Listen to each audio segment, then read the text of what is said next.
一个清水镇的天才，却是宗门最垃圾的弟子，而我只因被人羞辱时大喊一声就跑，竟招来了一只从天而降的大手融入我的身体，居然让我的左手变成了粗壮的暗人，不仅强化了我的天赋，还帮我开启了逆袭、逆袭再逆袭的人生。此时我刚刚回到家里，爹娘，你们怎么了？我看到父母的脸色都很难看，不由问道。老爹秦牧无奈叹息：一个月后就是师门舞会了，师门规定无法参加师门舞会的外门弟子将被遣送回去，所以就在今天中午，师门已经有长老前来通知我们做好被遣送的准备。闻言，我当即一脸愕然。本来身为宗门最差弟子，整日被人欺辱我都忍了，毕竟没实力被人欺负，我也怪不了谁。但只要留在宗门里，就还有修炼的希望。可是现在居然要将我遣送回清水镇，这根本就是断了我的修炼之路。爹娘为了支持我来修炼，不仅把老家的房子卖了，还做出了非常多的牺牲，这些我都看在眼里。老爹继续扼腕叹息：比试是1个月后，想获得比试的资格，你必须在10天内突破玄道2境。爹娘知道你已经很努力了，没事，大不了回乡跟爹种地。老爹越是这样说，我越觉得对不起他和娘。母亲乌兰仙摸了摸眼角的泪痕：几个月前你就已经证明你是清水镇最棒的，我和你父亲都以你为傲，凡事皆有定数，强求不来。10天之后，我们就安心回清水镇吧，只要你平平安安的，比什么都强。我神色黯然地低着头，心脏被一根无形的鞭子狠狠抽打着。自从一踏上修炼之路，我就暗暗发誓，将来一定要有一番作为。娘说的强求不来，这些道理我懂，但我毕竟还只是一个少年，论努力，我比谁都要努力。此时的我就像受到了极大的委屈一般，一溜烟地跑出家门。然而就在我来到后山，怒吼一声：老天，你为什么对我如此不公？一阵电闪雷鸣过后，天空中出现了一只左手，那只左手不由分说朝我抓来，仿佛在说你刚才骂谁呢？再然后我就彻底的昏迷了。在醒来时，我已经拥有了一只强悍的左手，以及感受到体内不同寻常的变化，还有一道缥缈之极的声音：天地玄黄，宇宙洪荒，千秋万古，唯我独唱，太古恒宇，名列玄黄，傲视洪荒。谁在我脑子里面说话？我疑惑地看向四周，拍了拍脑袋，那道声音再也没有出现。但我现在已经顾不得这许多了，因为身体的变化让我一下子兴奋了起来，立刻跑回家，心宽慰了一下担心的父母，并且告诉他们我不会就这样放弃的。一语清晨，我正常回到宗门里修炼霸王拳。这套拳名字听着霸气，其实就是很基础的拳法，霸气有余，技巧不足，我每天都会练，非常多遍，只希望能尽快变强。结果这时身后传来一道声音：哈哈，你小子胆子真不小，昨天我刚跟你说，下次遇到就不会放过你，今天你还敢大摇大摆的在这练武场修炼，我不用回头看都知道是广永高。当初入师门时跟他发生过一些不愉快，他这样的修炼速度更快，没少欺负，昨天更是差点气我头上，还好我不是傻子，跑得够快。今天果不其然又来了，广永高这么一闹，其他弟子也跟着围拢了过来。轻吐出一口气，我只得努力让自己冷静下来，转身面对广永高的那张大饼脸。广永高自信道：3招，大家接下来睁大眼睛看清楚了，只需3招，我就可以将这小子放倒。下一秒也不等我回话，广永高已经扑了过来。天哪，竟然是天暴七杀！人群中便是传来一片惊呼，这可是高级武技，没想到广永高居然有办法弄到，还学会了，难怪有信心敢说3招将对手放倒。天暴扑、天暴剪、天暴锁，招式名字虽然土了一点，但不得不说招招凌厉非常。再看我呢，没办法，只会一招王霸拳，但因为我此时拥有了强壮的左手，整个人都不一样了。因为我突然发现广永高的速度在我看来好慢，慢到好像时间静止一般。霸王拳轰出，刚好轰在了广永高的破绽处。广永高胸口一痛，肥胖的身躯横飞而出，摔落在地上。四周的弟子惊呼不已，使劲眨巴着眼睛，一招就将广永高放倒。怎么回事？说好的3招呢？这一刻的一切都是那样的不真实。我真赢了，连我自己都不犹疑了。没想到我现在这么厉害，竟然能越级战胜广永高，而且只用1招。安静的练武场突然喧哗了开来，所有弟子脸色古怪。天哪，输的人居然是广永高，还是1招被干倒？我居然被秦毅小子打败了，这怎么可能？广永高的胸口还在隐隐作痛，自己也一愣一愣的没能反应过来。随即听到周围弟子的议论声，这是个意外吧？对，这绝对是个意外。广永高自己也在心中认定着这一点，毕竟他是玄道2境，对手只是1级，而且自己用的还是天暴七杀，这才有了轻敌的想法，随意出招，导致这次意外发生。广永高愤愤地爬了起来，刚想再呛声找我腰战，找回面子，却看到我早就一溜烟的跑了。因为我自己也非常清楚，实力的差距还是客观存在的。如果对手认真起来，就算我有粗壮的左手让我变强，也不可能保证100%赢。那我干嘛还要逞强打这一架？一点好处都没有。眼下最重要的还是赶紧提升实力，什么打架斗殴、面子之类的东西都是浮云。而现在的我突破玄道2境又需要多少时间呢？这让我不禁开始期待起来。于是我来到后山继续打王拔拳，结果才打了3遍就感觉不对劲了，体内的力量如同汪洋大海般，比之以前强大了1倍不止。粗壮的左手仿佛让我经年累月的苦练，在这一刻彻底的在我体内爆发。第3遍的最后一拳，轰的一声巨响，我很确定这绝对不是玄道1境的力量，而是2境。我终于突破了！随着我心中的一声呐喊，脸上是抑制不住的喜悦，因为这对我来说太重要了。不仅仅是父母对我的期盼和这些年为我的付出，还有我自己那满心的不甘。谁又喜欢被这样当成一个废物一样舍弃掉呢？总之，我秦毅得了继任后绝不认命。之后的时间里，我更努力的修炼，比我之前还要努力100倍1000倍。一日一早，我便是直往师门藏经阁而去。结果刚绕过练武场，身后便传来一道熟悉的声音。我停住步子，缓缓转身，就见一男一女2名师门弟子从不远处走来。少女是跟我一起从清水镇来的，名叫柔情。当年未进师门之前，任谁都看得出来柔情就是对我有意思，甚至后来刚入师门，柔情欢天喜地的也天天黏着我。可惜时间久了，她也变得不一样了。前段时间还听说她跟师门里的某位天才少年在一起。人嘛，各有各自选择人生的自由，况且我们也没有确立关系，所以我尊重她的选择。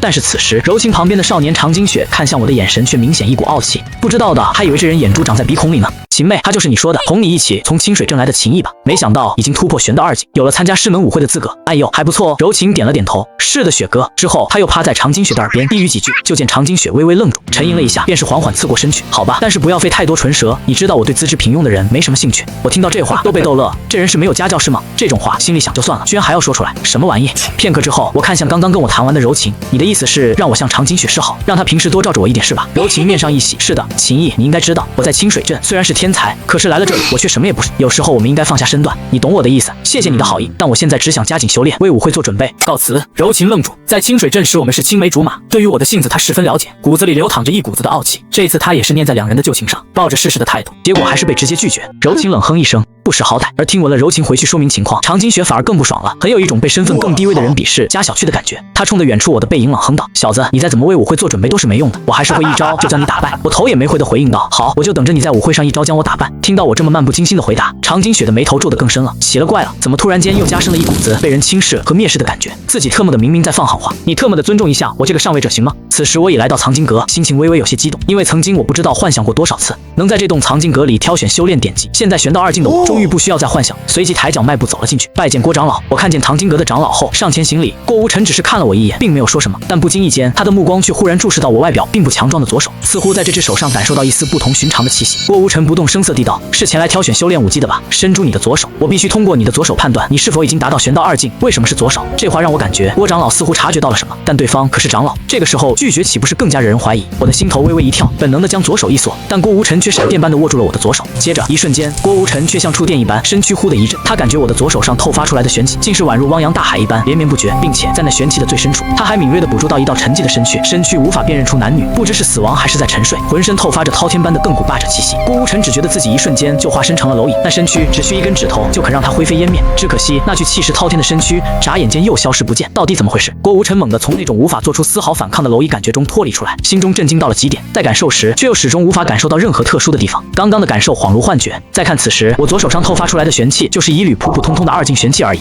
郭无尘皱了皱眉，再次散散的探查后，没有任何证据的事情，他也不敢多想。但眼前的少年只怕没有那么简单。不错，是2境玄气，有一次进入藏经阁的资格。郭无尘的脸色恢复如常道：“谢谢长老。”此时我没能察觉郭无尘的心理变化，更无法知道郭无尘在自己的左手上离奇的看到一具上古奇尸。我只隐隐感觉郭长老的修为极其恐怖。然后没然后了，他那种境界又岂是我能过多窥探和领悟的？郭无尘和颜悦色的道：“弟子进藏经阁是有规矩的，否则会取消资格。详细的内容自己去角落里看看版吧。”旋即郭长老便没有再搭理我。之后我进去挑选了一番，看遍各种功法名称后，得出一个结论：这些功法的创始人都是给功法取名字的，取名费没有一本好听带意境的。就比如我此时看到的这本夸父簿，不仅是一本残本，名字还听得我怪怪的。要不是这是师门的功法典籍，我转身就想直接给它扔了。可下一秒，我粗壮的左手青筋突然移动，在下一个瞬间，我脑海中关于夸父簿全本的详细信息居然开始补齐。明明只是一本残本的功法，此时却在我脑海中形成了难以想象的高深莫测，吓得我忍不住大笑一声。这次要发达了！我的失态也引得其他弟子频频侧目议论。初级典籍而已，这小子这么兴奋，是傻子吧？多半是了8辈子没见过修炼典籍。之后我立刻收敛姿态，当作没事人一样，继续翻看各种典籍。但凡被我左手翻过的修炼典籍里面的内容，无一不迅速进入我的脑海。我的心怀大畅，左手有如闪电，体现着他被我称为强壮左海的本质。没过多久，偌大的藏经阁一层竟被他盗取了整整一半的修炼典籍。我万万没有想到，这次来藏经阁居然会有这么大的收获。凭借这些典籍，以后就算不修炼，这辈子至少也能保障自己和父母衣食无忧。每次进来借阅的时间没到，我继续在藏经阁一层幽转。突然，我的左手上滋生出一股奇妙的感觉。随着这股感觉的出现，我下意识地看向其中一个木架，在那之上，一本薄薄的修炼典籍静静摆放，显然早被人彻底遗忘。我疑惑地走过去，拂去灰尘，只见上面写着4个字：天魔七式，而标识卡上的注解是：天魔七式乃上古绝学，小成者可幻化出气流巨掌，隔空杀敌；大成者可气吞山河，威力滔天。藏经阁一层藏着这么牛的一本书，怎么感觉像碰到了诈骗一样不真实？但我现在不顾的这个秘籍出现在这里的不合理。强壮的左手既然将我牵引而来，说明这本秘籍并非只是虎口乱吹的泛泛之书。我强压住心脏的狂跳，翻开天魔七式，只是一个瞬间，我发热的脑袋瞬间被泼了一条冷水，因为我发现天魔七式并不像其他修炼典籍那样简单。更糟糕的是，这么薄薄的一本，显然完整，估摸只有7式中的1式，而且强壮的左手居然没法帮我补齐，这反倒让我对这本秘籍更感兴趣了。当然，同时也明白这本秘籍为什么没人碰嘛，还丢在这不可能有高手问津的一层。想了想后，我还是将这本秘籍带出了藏经阁。小子，你选这本天魔七式？郭无尘看到我手里的秘籍，难以置信道。我微笑道：是的，反正闲来无事，研究一下这种废书，被人遗弃后的剩余价值。郭无尘轻叹一口气道：这是一本从上古时期流传下来的功法，哎，算了，不介绍了。总之，这本秘籍如果是全本，并且还能符合秘籍中的所有要求，这成确实相当厉害。但只剩这篇残页，而且要求对于你们这些弟子而言过于苛刻，老夫劝你莫要浪费来藏经阁借阅秘籍的机会。沉默片刻，我淡淡一笑。我一直是师门里的垫底，被人叫成废物。废物人练废物的秘籍，怎么看都是绝配，你说是吧，长老？郭无尘无奈地摇了摇头。刚才他还觉得眼前的少年会有不凡，现在看来这是自暴自弃到了没救的程度了。但郭无尘也不会管这闲事，便给我办理好了忌日手续。回到家中，我来到小院坐下来，将脑海里的修炼典籍全部调出来看看。望着那一本本的修炼典籍，忍不住大笑，舒爽到了极点。这是我以前做梦都不敢想的事。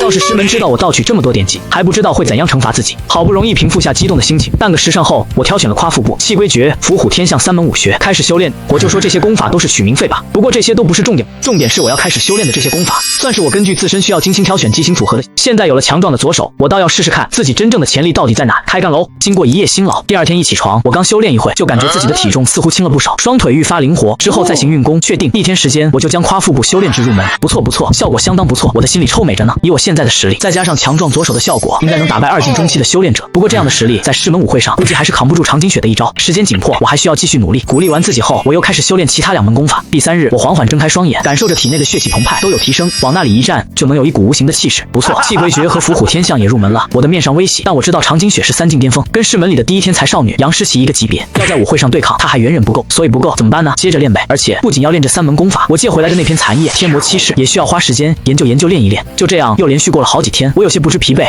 只能说身体确实疲惫，但他不让我知道，今天确实该出去走走了。结果刚来到演武场，突然就听到了柔情的声音，又是从身后传来。话说你们这些人就不会出现在我正面的视野里吗？都从我背后出现，让人很没有安全感啊。再然后又是极其相似的一幕，柔情又在长津雪的耳边轻语了几句。长津雪轻哼一声，我可以再给他一次机会，但他必须去魔峰山给我猎杀到1枚灵晶来孝敬我，否则一切免谈。他只是性子倔强了点，不是什么不识时务之人，最终会看清自己的处境的。柔情点点头道，旋即朝我走来。我知道柔情确实在为我着想，但还有一方面是在为长津雪拉势力。虽然我也不是什么值得拉拢的力量。柔情正欲开口说话，却突然听到四周响起一阵哗然。你们快看，是秦毅那小子，听说他脑子被门夹了，怎么回事？这小子好不容易突破2境，获得一次进入藏经阁的机会，可是这白痴居然挑选了一件无法修炼的收藏品。一大群师门弟子围拢过来，哈哈大笑，看得我都茫然了。你们是收了黑钱的某些团体吗？关键时刻集体跳出来嘲笑我一个不重要的人，没有收钱就是有病。我眨了眨眼睛，附笑不得。四周的弟子越聚越多，仿佛在看一场精彩的猴戏，看得我的心中十分无奈。这时我的眼睛却突然一亮，因为我看到了一名少女，而那省略了4万个形容词的亭亭玉立，不正是师门的传奇天字少女杨诗琪吗？感受到我的目光，少女浅浅一笑，倒是没看出嘲笑的意思，更像是出于好玩，凑凑热闹。秦叶，你看看你，连进入藏经阁这么宝贵的机会，居然就这么白白浪费掉了。随了雪哥吧，我刚和雪哥说了，只要你去魔峰山狩猎到1枚灵丹孝敬他，就愿意再给你一次机会。柔情双颊有些红润，显然是因为我选到收藏品的乌龙事件，连他这个同乡都不好意思，我则一头黑线。先不说去魔峰山狩猎灵丹有多危险，这都不是人提出来的禽兽要求。那句随了雪哥是什么意思？我怎么听出了长津雪打算连我一起收了的意思？咋的？他还是个男女通吃的变态不成？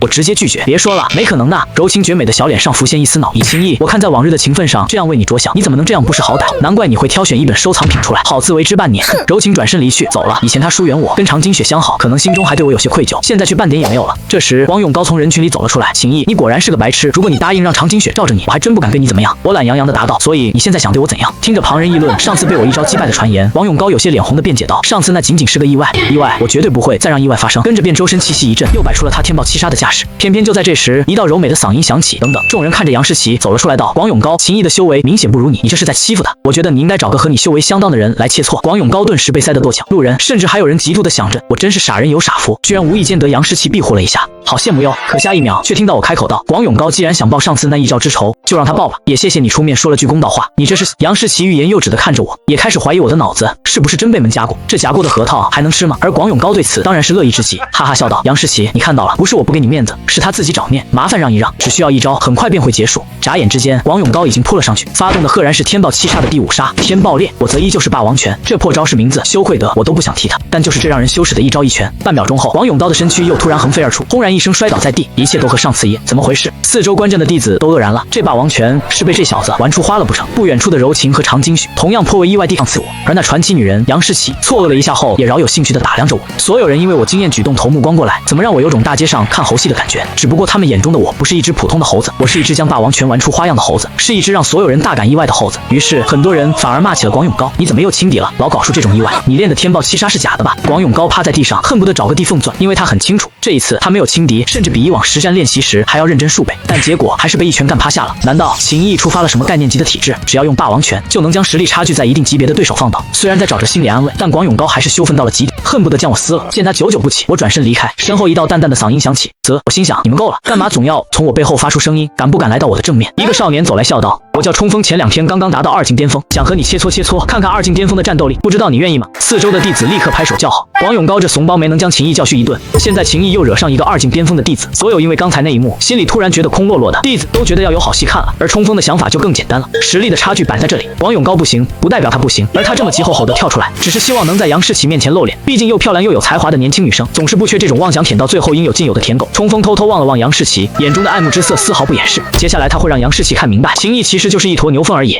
女神，你刚才帮他说话，完全是浪费时间。再然后冲锋就卷起了他的绝招鬼魅卷风腿，我深深的叹了口气，你说这人的名字不咋样也就算了，招式名字也土到掉渣，什么乱七八糟的都凑一块了。结果还没等我出手，那杨诗琪却身影一闪出现在我面前，一掌拍下了冲锋的鬼魅卷风腿。众人匪夷所思，诗琪你什么意思啊？人家一个刚刚突破2境的弟子，你们一个个2境巅峰轮番上阵，有意思吗？要不跟我来一场如何？我们来一场开一局吗？冲锋可不敢这么想，而他更知道杨诗琪是什么样的实力，连连苦笑，谁不知道你是天纵奇才，我怎么可能是你的对手？杨诗琪微笑不语，而就是这么一瞬，这个女人已经震慑住了全场，回头正想跟我说些什么，结果发现我早就已经走得老远，真是一场无聊的比试。这就是我对于这次冲突的评价，随便还丢下一句谢谢你的出手相助，告辞。这时我又听到身后传来声音，是杨诗琪，心里顿时觉得十分无奈，说了几万遍了，敢不敢来我正面发出声音？秦毅请留步，有事。我回头看向对方，杨诗琪很茫然，难道是我魅力不够？杨诗琪从小到大第一次遇到在自己面前能这样保持从容的人，可是他哪知道小爷我的目标是星辰大海。大海什么意思？懂吗？就是我只要专心把实力练好，不担心以后接触不到足够多的好女孩，所以我没事对你杨诗琪上什么心。杨诗琪琉璃般的眸子一眨不眨，是这样的，我想请你来我的寒舍做客，不知你愿不愿意赏脸？现场立刻一片哗然，师门最受关注的女弟子竟然当众邀请另外一名男弟子去家中做客，重点是他们才第一次见面，这到底是人性的沦丧还是道德的沦亡？谢谢你的好意，我的时间不多，我则淡然拒绝，甚至觉得这个女人有点小烦。你要有什么事就把事情说清楚，忽然邀请我去你家，怎么感觉像是一个陷阱？我们是第一次见面好吗？此话一出，场上再次一片哗然，我很确定这小子的脑袋一定被能夹过。杨诗琪的邀请，这小子居然眼都不眨一下就拒绝了，就连有倾国倾城容貌的杨诗琪，嘴巴都不由歪了一下。之前的那个什么冲锋，更是羞得无地自容，自己百般讨好的梦中情人，反身就被其他男人一口拒绝，他比吃了1万只蛆虫还要恶心。而第一次怀疑自己魅力的杨诗琪突然浅浅一笑，甚至还娇嗔道：“干嘛？这点面子都不给吗？”感受着少女突然轻贴上来的娇躯，我的虎躯一震。少女，你这是干嘛？你难道不想这样吗？我刚想回答，她说不想，因为老衲赶着去找一个僻静的地方练功。结果就见杨诗琪狡黠一笑，目光朝不远处的柔情和长津雪扫了扫。这杨诗琪是在故意帮我反击那边的那两货，可是凭什么啊？首先，我跟杨诗琪只是第一次见面，其次她是3境，我是2境，实力悬殊。最后，她一个女神级的人物，用这种绯闻帮我反击，不管怎么想都感觉不合理。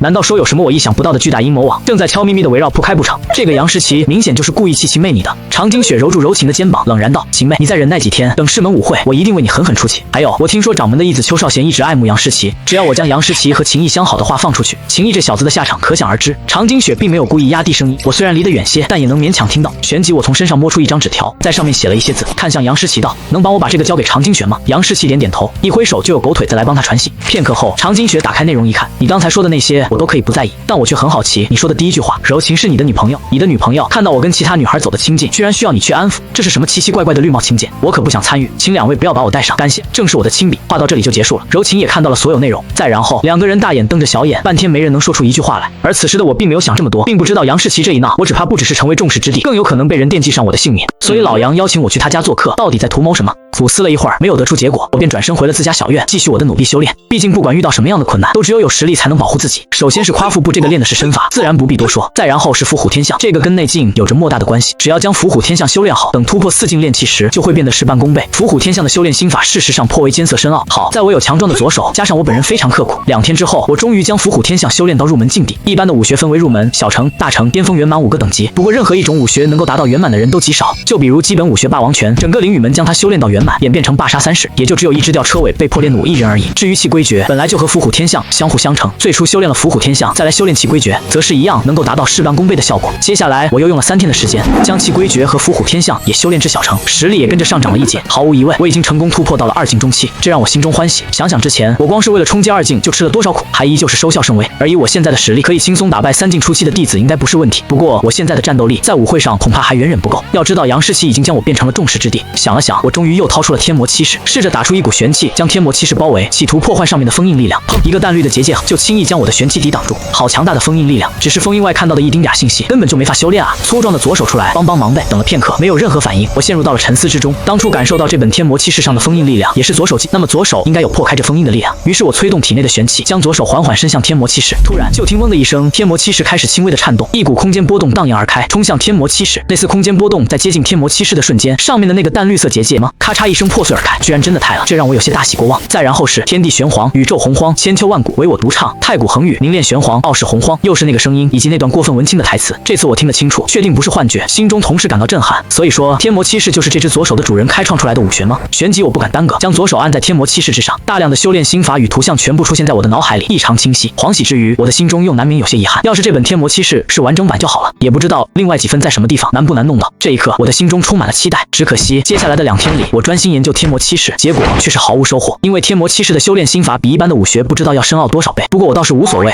反正封印已经解开了，以后自己有的是时间慢慢研究修炼，而距离师门舞会只有10多天的时间，我要在这10多天里再做突破，恐怕难度不小，索性暂时放下天魔七式，冷静分析自己目前的处境。沉思着，脑海里突然浮现一幅景象，而景象中的画面正是柔情跟我提过的魔峰山。旋即我当下有了决定，何不进入魔峰山尝试寻找机缘。深夜，一道喝骂声从灵雨门的一座楼阁中传出：“废物，我们广家的脸都让你给丢尽了！”广勇低着头立在楼阁中央，正听着另一个人的训斥，对方正是他的大哥广飞。对于这个哥哥，他一直十分崇拜，被训得像小鸡仔一样，更是大气都不敢喘。良久，他终于鼓足勇气抬起头来：“哥，你别生气，是小弟我鲁莽了，这口恶气你必须帮我输，算我求求你了，滚！”广飞大骂，他的性子非常冷酷，本来连这个滚字都不想说的，也实在是被广勇高气着了。本来还以为自己的弟弟会有什么痛改前非，然后努力修炼自己报仇的决心，结果特么的就是一句让自己去给他出头，什么破烂玩意！广飞蹙眉，缓缓握紧了拳头，冷酷的脸上缓缓浮现一抹杀意。他本来倒是不想出手，既然要出，那就一定要把事情处理得干干净净，只用一招霸王拳就将我弟弟打败。我真的很想看看你到底有什么能耐啊！到时候可别让我失望。翌日，我按照惯例，天色微亮就起床修炼。等天色大亮后，我又按照事先的计划前往师门的兵器府，打算领取一把金刚猎刀。兵器库的老者脸色微变：“你要进魔峰山去狩猎？小子，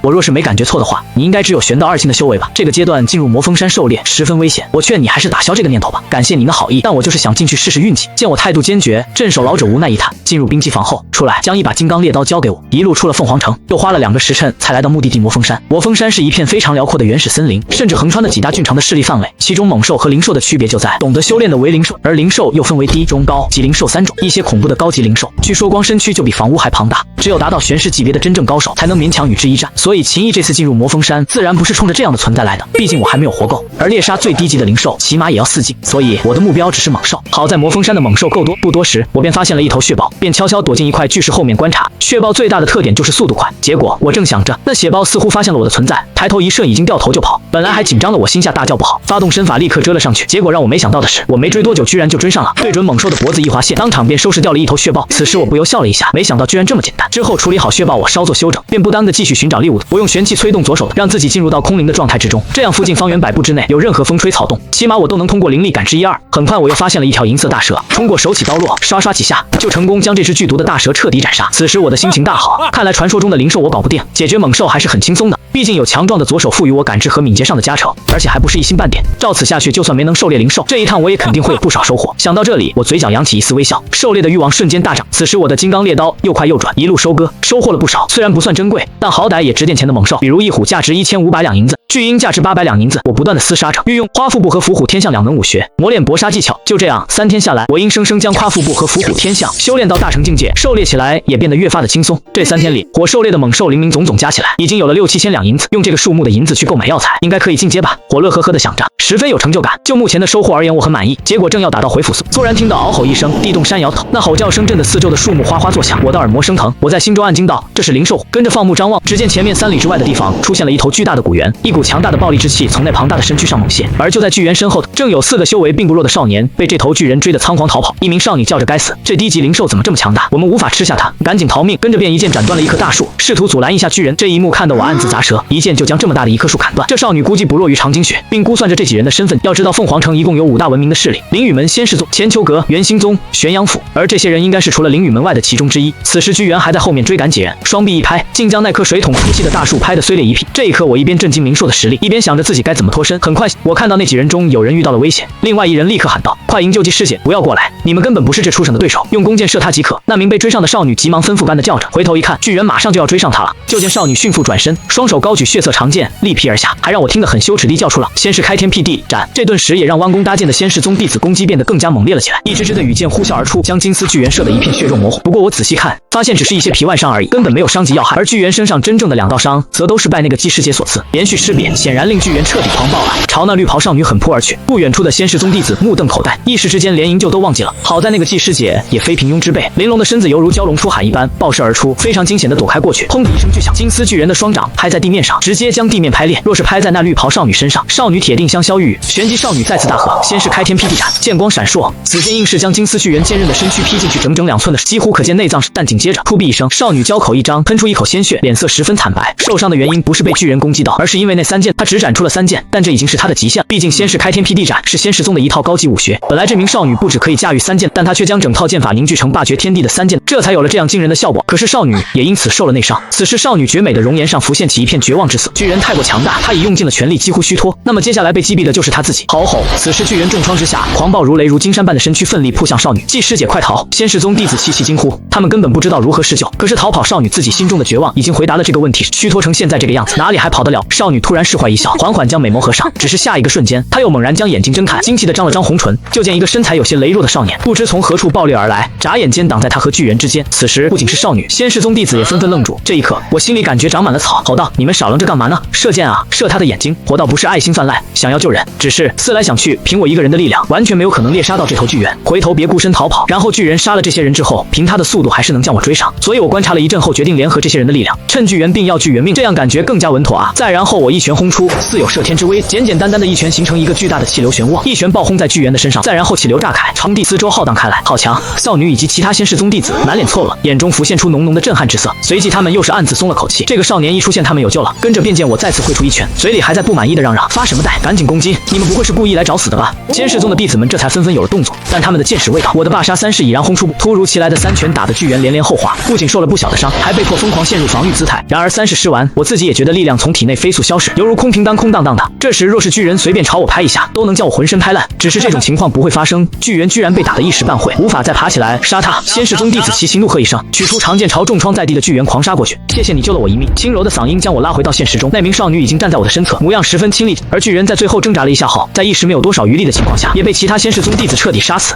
待风平浪静后，我淡淡回应：“举手之劳而已。我们是仙世宗的弟子，叫季世轩，这几人是我的师弟。这里离灵雨门最近，你应该是灵雨门的弟子吧？”我未知可否的点点头。这时巨猿身为低级灵兽，今天能将他击毙，实属侥幸。若是没有你刚才那3剑的重创，就算我出手，也肯定没法将他拿下。说到这里，在场众人心中都有些后怕。我缓缓道：“那么接下来我们怎么分配这头巨猿？我只需金丝巨人的灵兽丹，然后剩下来的全给你们，如何？”一名仙世宗弟子皱眉：“小子，你就打了3拳，灵兽丹又是何等价值？你这要求未免有点吃人。”说梦。我看向那人反问：“那要怎样分配你们才觉得合理？”必须反过来，灵兽丹归我们，其他归你。若不是先前季师姐将这畜生重创，你根本杀不死他。结果我还没开口，季世轩先娇喝道：“胡闹！若不是这位灵雨门的弟子出手相救，我已经没命了。所以这位小哥得灵兽丹方才合理。”季师姐，仙世宗弟子愕然不可思议地看着季世轩，就连我也微微愣了一下。面对一样很值钱的东西，没想到季世轩还这么明白事理。季世轩宣眉轻挑，冲那仙世宗弟子轻喝：“还愣着干嘛？须将金丝人的尸体分割好。”一个时辰后，巨人被分割完毕，我也拿到了灵兽丹，这可是3万两银子。季世轩的眸子有些炽热地看着我道：“阁下的拳法当真是出神入化，还未请教阁下尊姓大名？”秦毅。少女也跟着念叨着秦毅。再然后，她望着我离去的背影，柳眉微蹙。灵雨门竟然出了这样一名弟子，我记得我听说的灵雨门掌门的义子邱少贤，当下的灵雨门弟子第1人，当初也是远不如他。半天后，我出现在一家收购凶禽猛兽材料的店铺中，店铺掌柜脸无表情地念叨着：“一虎价值1600两银子，巨鹰价值850两银子，血豹价值900两银子，等等，这也是你狩猎到的。”掌柜将银盘蛇的所有材料取出来，有些难以置信地看了我一眼。我点点头，当然，你小子不错，整条银盘蛇的材料加起来一共是2300两银子。旋即我又取出灵兽丹问道：“这个又值多少银子？”灵兽丹还是金丝巨猿？掌柜使劲吞了口水，仔细观察后道：“果然是真货。”再然后他伸出3根手指，市场价就是3万两，成交。最后我面无表情地带走了4万多两银子，心里却早已经美开了花。4万多两银子，这笔不小的财富，我以前想都不敢想。就算是一些殷实家族出来的弟子，也未必能有这么富有。我的心里喜滋滋的，但我却没有打算耽搁，转身又去往了一家药材店——东皇药房。这里是凤凰城最大的药材市场，听说背后的靠山很强，连凤凰城5大文势力都不敢招惹。刚来到门口，我又听到一个熟悉的声音，我心里就纳闷了，怎么哪都有他？转身一看，果不其然，又是柔情跟常金雪，害得我都怀疑他们是不是在我身上下了什么跟踪法术。秦逸柔情叫了我一声，我却装聋作哑，直接走进药房，望着秦逸的背影，常金雪咂了咂嘴，这里面随便一株药材或者一颗丹药，都抵得上他在灵雨门几年的俸禄了，也不知道他来干嘛。此时的药铺里，现在的我是玄者，正是修炼身体的阶段，购买一些强身健体的药材是十分必要的。于是我也不带客气，点名道：100年份的灵芝，200两银子一株；200年份的灵芝，400两银子一株；300年份的灵芝，1000两银子一株；500年份的灵芝，2000两银子一株。随着我看到的好东西越来越多，需要购买支出的金额也越包越大。此时身后又传来柔情略带撒娇的声音，我真怀疑他们是不是也在我身上装了磁铁，这还要粘过来。雪哥，如果有一株500年份的灵芝，我或许能够在半年内突破玄道3境中期。别忘了我的资质可是不错的哦。这个恐怕不行，我最近在尝试修炼玄道内境，需要大量的珍贵药材，最多只能给你买200年份的。常金雪淡淡摇头，尽管他的家境富裕，但也不可能无节制的开销，况且家里给他的钱本来就是让他自己修炼的，养个女朋友哪有这么容易？我没理他们，继续点菜。掌柜，给我拿500年份的灵芝3株。有钱就是这么任性。之后掌柜抱着灵芝走来道：客官，3株一共6000两银子。直到看到我将钱交到掌柜手中，怎么可能？柔情目光呆滞，红润的性感小嘴愕然的微微张着。既然掌柜来了，我便继续点菜道：再给我买3枚凝气丹，3枚炼骨丹。随着我报的丹药名字越来越多，最终花了差不多2万两银子购买药材，我这才满意的点了点头，觉得这些丹药应该足够我好一阵了。不少人频频侧目，这个消费能力比那些所谓的富家子弟有过之而无不及啊！望着我离去的身影，柔情暗自苦涩一笑，他真的彻底离开我，也是我自作自受吧。确切我突然想起了什么似的，定住脚步，转过身缓缓走向柔情和常金雪。琴弦没一挑，芳心扑通直跳。常金雪目光阴旧的看着我道：小子，你想干嘛？念在尚在清水镇时，你经常陪我切磋的份上，这株500年份的灵芝你拿着吧。说完，我将一株500年份的灵芝交到柔情手上，便不再多说什么，转身走了。只能说我这人还是心太软，况且柔情之前还从他的角度为我着想，发达了，帮忙朋友也没什么。手握500年份的灵芝，柔情的芳心剧烈的抽动着，常金雪的目光却阴旧的让人害怕。小子，我本不想特意针对你的，既然你这么挑衅我的，我不介意将你直接废了。出了东皇药房，我不敢耽搁，进入自己的房间，将门拴上之后，先整理了一下银票，还剩3万5千两，这样日后还用得上，肯定要先放好。而这些天在实战中修炼，效果也是极为明显的。接下来，我取出一株500年份的灵芝，满脸期待之色道：不知道500年份的灵芝是不是也如传说中的那样效果显著？于是我不再耽搁，将那株500年份的灵芝服下。片刻之后，我感觉有一股磅礴的热流在体内诞生，横冲直撞，非常凶猛，似是要冲出体外，令我痛苦不堪，大汗淋漓。500年份的灵芝药力果然非同凡响，承受着身体的痛苦，我却惊喜不已，立刻运转强壮的左手，一丝古老的玄气便从左手中猛窜而出，对药力热流进行压制和调和。我俊秀的瘦脸上流露出一抹满意之色。有了左手这只神秘的手掌，药效中很多反噬的顾忌，我似乎并不需要怎么在意。然而就在这时，我的身体就仿佛魔鬼一般，将被调和后的灵芝药力进行疯狂的吸收。一个时辰之后，药力已被吸收得干干净净，体内的玄气鼓胀不已。紧接着，我的体内便是传来一阵骨骼的啪啪之声。玄道2境中期，此刻我狂喜不已，感觉一股强劲的力量充斥着四肢百骸。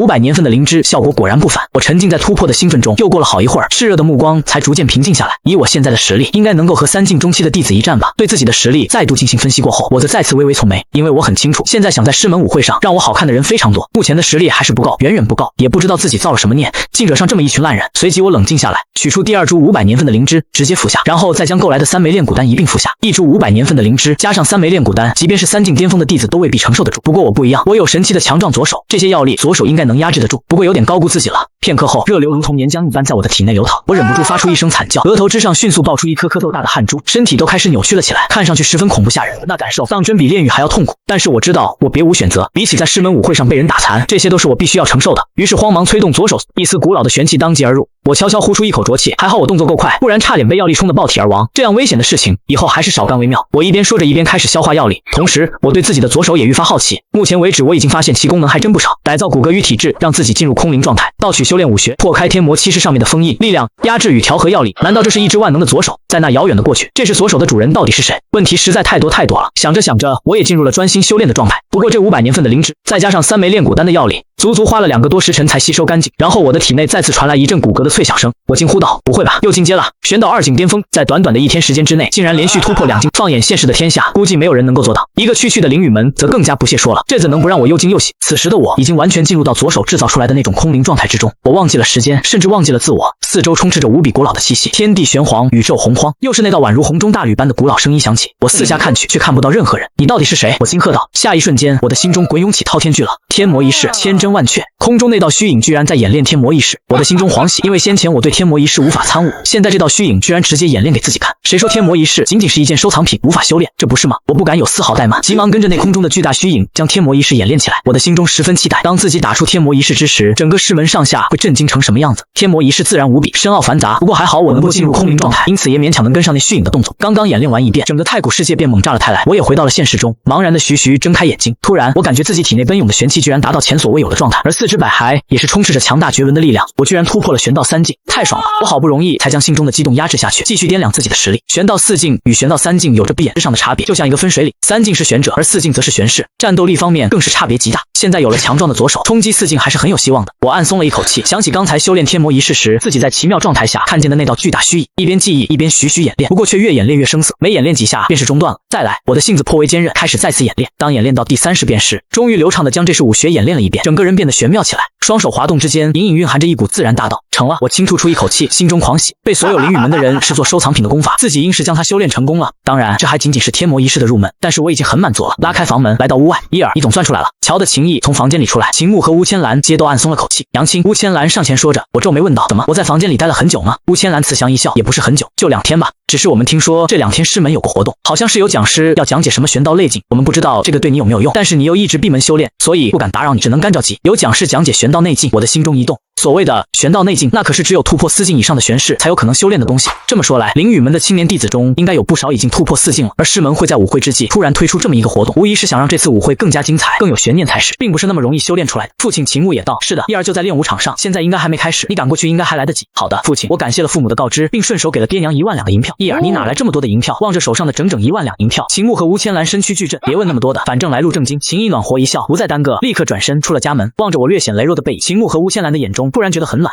半晌之后，偌大的练武场上已经聚集了不少的师门弟子，场面颇为的热闹喧哗，还算来得及时。望着那空空如也的木台，我暗松了口气。讲师还没来呢，练武场上的弟子成百上千，我才入门数月，又是天天忙着修炼，大部分的弟子确实还没见过。况且那些冒尖的弟子也不会轻易来看我一个垫底。不过杨世奇我还是认识的，一眼就看到他正和一群弟子有说有笑，似道里有什么感应一般。杨世奇的目光也是这时望来，顿时一喜，撇下身边的弟子小奔而来。秦毅，你这几天一直躲在家里修炼吧？今天终于打出来了。哟，居然突破3境了！我正欲开口说话，却注意到杨世奇的出现，让得自己瞬间成为了众人瞩目的焦点。我只能无奈叹气，你这样很容易让我成为公敌的。看到脸上的那抹苦涩，杨世奇反而显得很得意。这时一名弟子徐徐上前说道：“3境而已，何来不凡之说？”看向杨世奇的目光带着炽热。杨世奇道：“邱师兄此言差也，我在半年前就突破到了3境，而上次我看到秦毅时才2境初期，这才过去10多天便已突破3境，这份经验绝才我自叹不如。”这名弟子神色一滞，跟着迅速变得从容自如，似乎是不想就此跌份，但看我的眼神明显有些不一样了。不远处的长津雪瞧的这一幕，脸上挂起一抹淡淡的嘲讽：“秦妹，你看，我之前就说过，杨世奇是邱少贤认定的人，可杨世奇却故意跟秦毅那小子套近乎，邱少贤又怎么可能会放过他？”柔情有些麻木地点了点头，远远望着杨世奇与秦毅在一起的身影，感觉像被一根无形的鞭子抽打着。而长津雪提到的一个重要信息则是，刚才上来跟我搭话的人，居然就是本门掌门的义子邱少贤。这时练武场上突然传来一阵喧哗，广飞来了2妙，半就横死当场。广飞来了，我也好奇地望了过去，看到一个明显颇有些名气的少年正在缓缓入场。略一沉吟后，我便想起来了，这个人好像是广永高的哥哥。果不其然，在广飞的背后出现了广永高的身影。此时广永高颇为嚣张来到我的面前：“小子，我们又见面了，这是我的哥哥广飞，你不是很嚣张吗？有胆量和我哥哥比一场吗？”瞬息之间，整个练武场上的弟子围拢过来，望着那气势不凡的广飞，邱少贤俊逸的脸庞上也微微掠过一抹喜意。他不屑与我这样的万门弟子计较，但却不代表他不喜欢看到我被虐一下。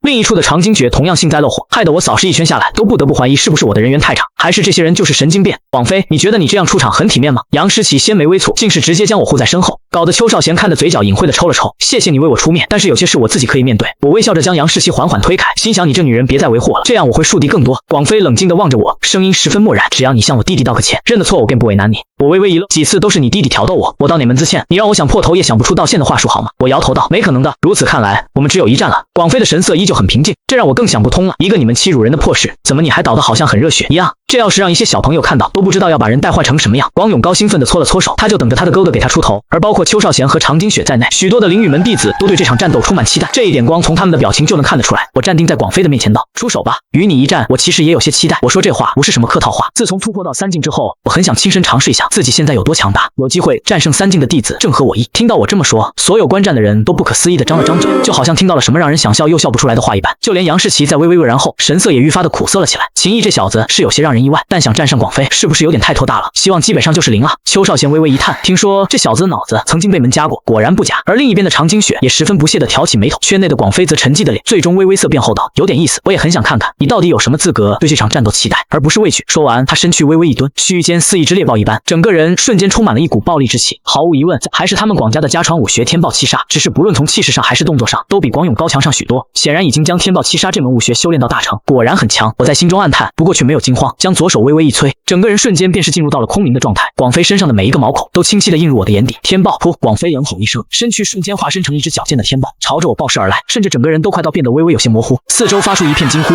无数人在惊叹广飞的强大。只是场上一切都尽收我的眼底，跟着便只是我提前侧身的一躲，就已经躲开了凶猛的攻击。广飞的修为至少突破到了3境中期，甚至更高，我还是应该小心一些。虽然我感觉现在自己能与4境初期弟子一战，但我可不是什么托大的人。天暴减！广飞一击不中，归2击又来，我则施展出夸父步，身形瞬间快了1/3，轻易就躲过了广飞的第2道攻击。不过由于顾及到即将来临的师门舞会，我并没有打算暴露出全部实力，所以仅仅只是躲避，并没出击。而不论是广飞的天暴、七杀，还是我的夸父步，讲究的其实都是速度。因此眨眼间，我们已经交手了10来招，只是广飞一路攻击，而我则是一路躲避，始终不曾出过一拳。渐渐的，广飞的攻势越来越凌厉，手法也越来越刁钻狠辣，脸上的笑意也莫名其妙变得更浓。可问题是，他的所有动作都被我看得清清楚楚，我都不知道他有什么好笑的，害得我一失神，被他逼得有些狼狈。如此，这场战斗就达到了他想要的效果。秦毅小子，你一味的躲避干嘛？有本事出手攻击啊！广勇高冲着我大喊道。这样的画面令他十分不爽，他想看的只是我被暴怒，他怎么出手？出霸王拳吗？哎呦，我倒是忘了，这小子在藏经阁只挑选了一本无法修炼的收藏品，除了霸王拳，他根本亮不出其他武技。哈哈，四周一片哄堂大笑。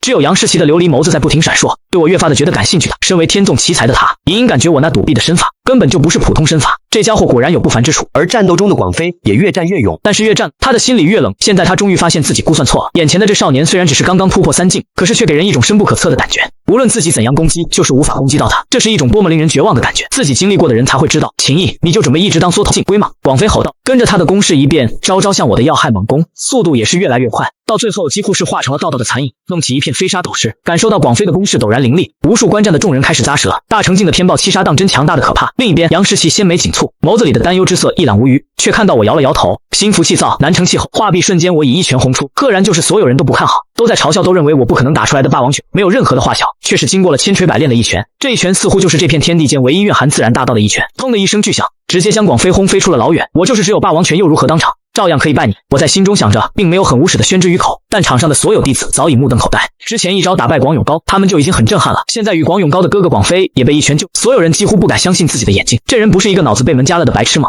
怎么会这么强大？望着少年的羸弱身影，众人的嘴角皆都隐晦的抽了抽。那道羸弱的身影竟无形中高大了起来。小子你很不错。半晌后，广飞来到我面前，秦毅则点点头，宠辱不惊，承让这一战我根本就还没出全力，也不需要跟任何人解释些什么。舞会才是真正高手云集的场面，那才是我今天来这里的真正目的。底牌自然也要在这上面出，雕虫小技而已。一道淡淡的嗓音突然从某处响起，只见邱少贤那俊逸的脸庞上满是不屑之色。众人心中是啊，身为灵雨门的首席弟子有资格说这话。常经雪也淡淡一笑，这小子的表现的确让人意外，可是不要忘了1年前广飞就败在我的手上，待到舞会之时，我保证让秦毅这小子在我手上走不出10招。听他这么一说，柔情这才暗呼出一口气来。一场比试的小插曲终于告一段落，练武恢复了正常。中午时分，随着一声叫喊，快看，陆讲师来了，整个练武场沸腾了起来，因为所有人都知道舞会开始之前的一次重要提升，很可能就在这一次的讲课中。就见一名老者站到众人面前，今天我想和大家谈一谈玄者的修炼心法和武技，还想与大家谈一谈玄氏的玄道内技。陆讲师目光徐徐扫过全场弟子，声音不急不缓，大小适中，让人听着极为舒服。而要说到玄道内技，包括邱少贤、常经雪、杨诗琪这些冒尖的弟子内，场上众弟子的目光皆是一亮，我当然也对这个东西极感兴趣。陆讲师接着道，众所周知，玄道修炼一共分为3个等级，1到3境为玄者，4到6境为玄士，7到9境为玄士的，每一个实力等级都是一个分水岭，瓶颈并不可怕。瓶颈就是用来冲破的。随着陆讲师开始侃侃而谈，从基础知识开始往深了讲。玄者是体质修炼，玄士是气的修炼，而玄士则是精神修炼。众多弟子听得聚精会神，我也在细细聆听，感知着身体内仿佛隐藏的玄道内境。半个小时之后，陆讲师将玄者的修炼心得讲述完毕，接着话锋一转，开始讲述起玄道内境的心得来。你们当中有少数的弟子已经达到了3境巅峰，甚至有人已经突破到了玄道4境。不过遗憾的是，你们并没有修炼出内境，这让你们的实力大减。陆讲师轻摇气头，无不惋惜。台下的弟子则无不殷切地望着他。玄道内境我本人已经算是修炼成功，但是要诠释其原理也不太可能，关键在于你们自己的领悟。我能做的也仅仅是向你们讲述一些心得，将你们引入门道。陆讲师的话音一落，他那稳健的身体上竟是猛然泄出一股强绝的气息，好强大！随着这股气息的泄出，台下前排的弟子顿时感觉呼吸有些急促，有种强大的无形压抑之感。感受到了吗？这就是内境之气。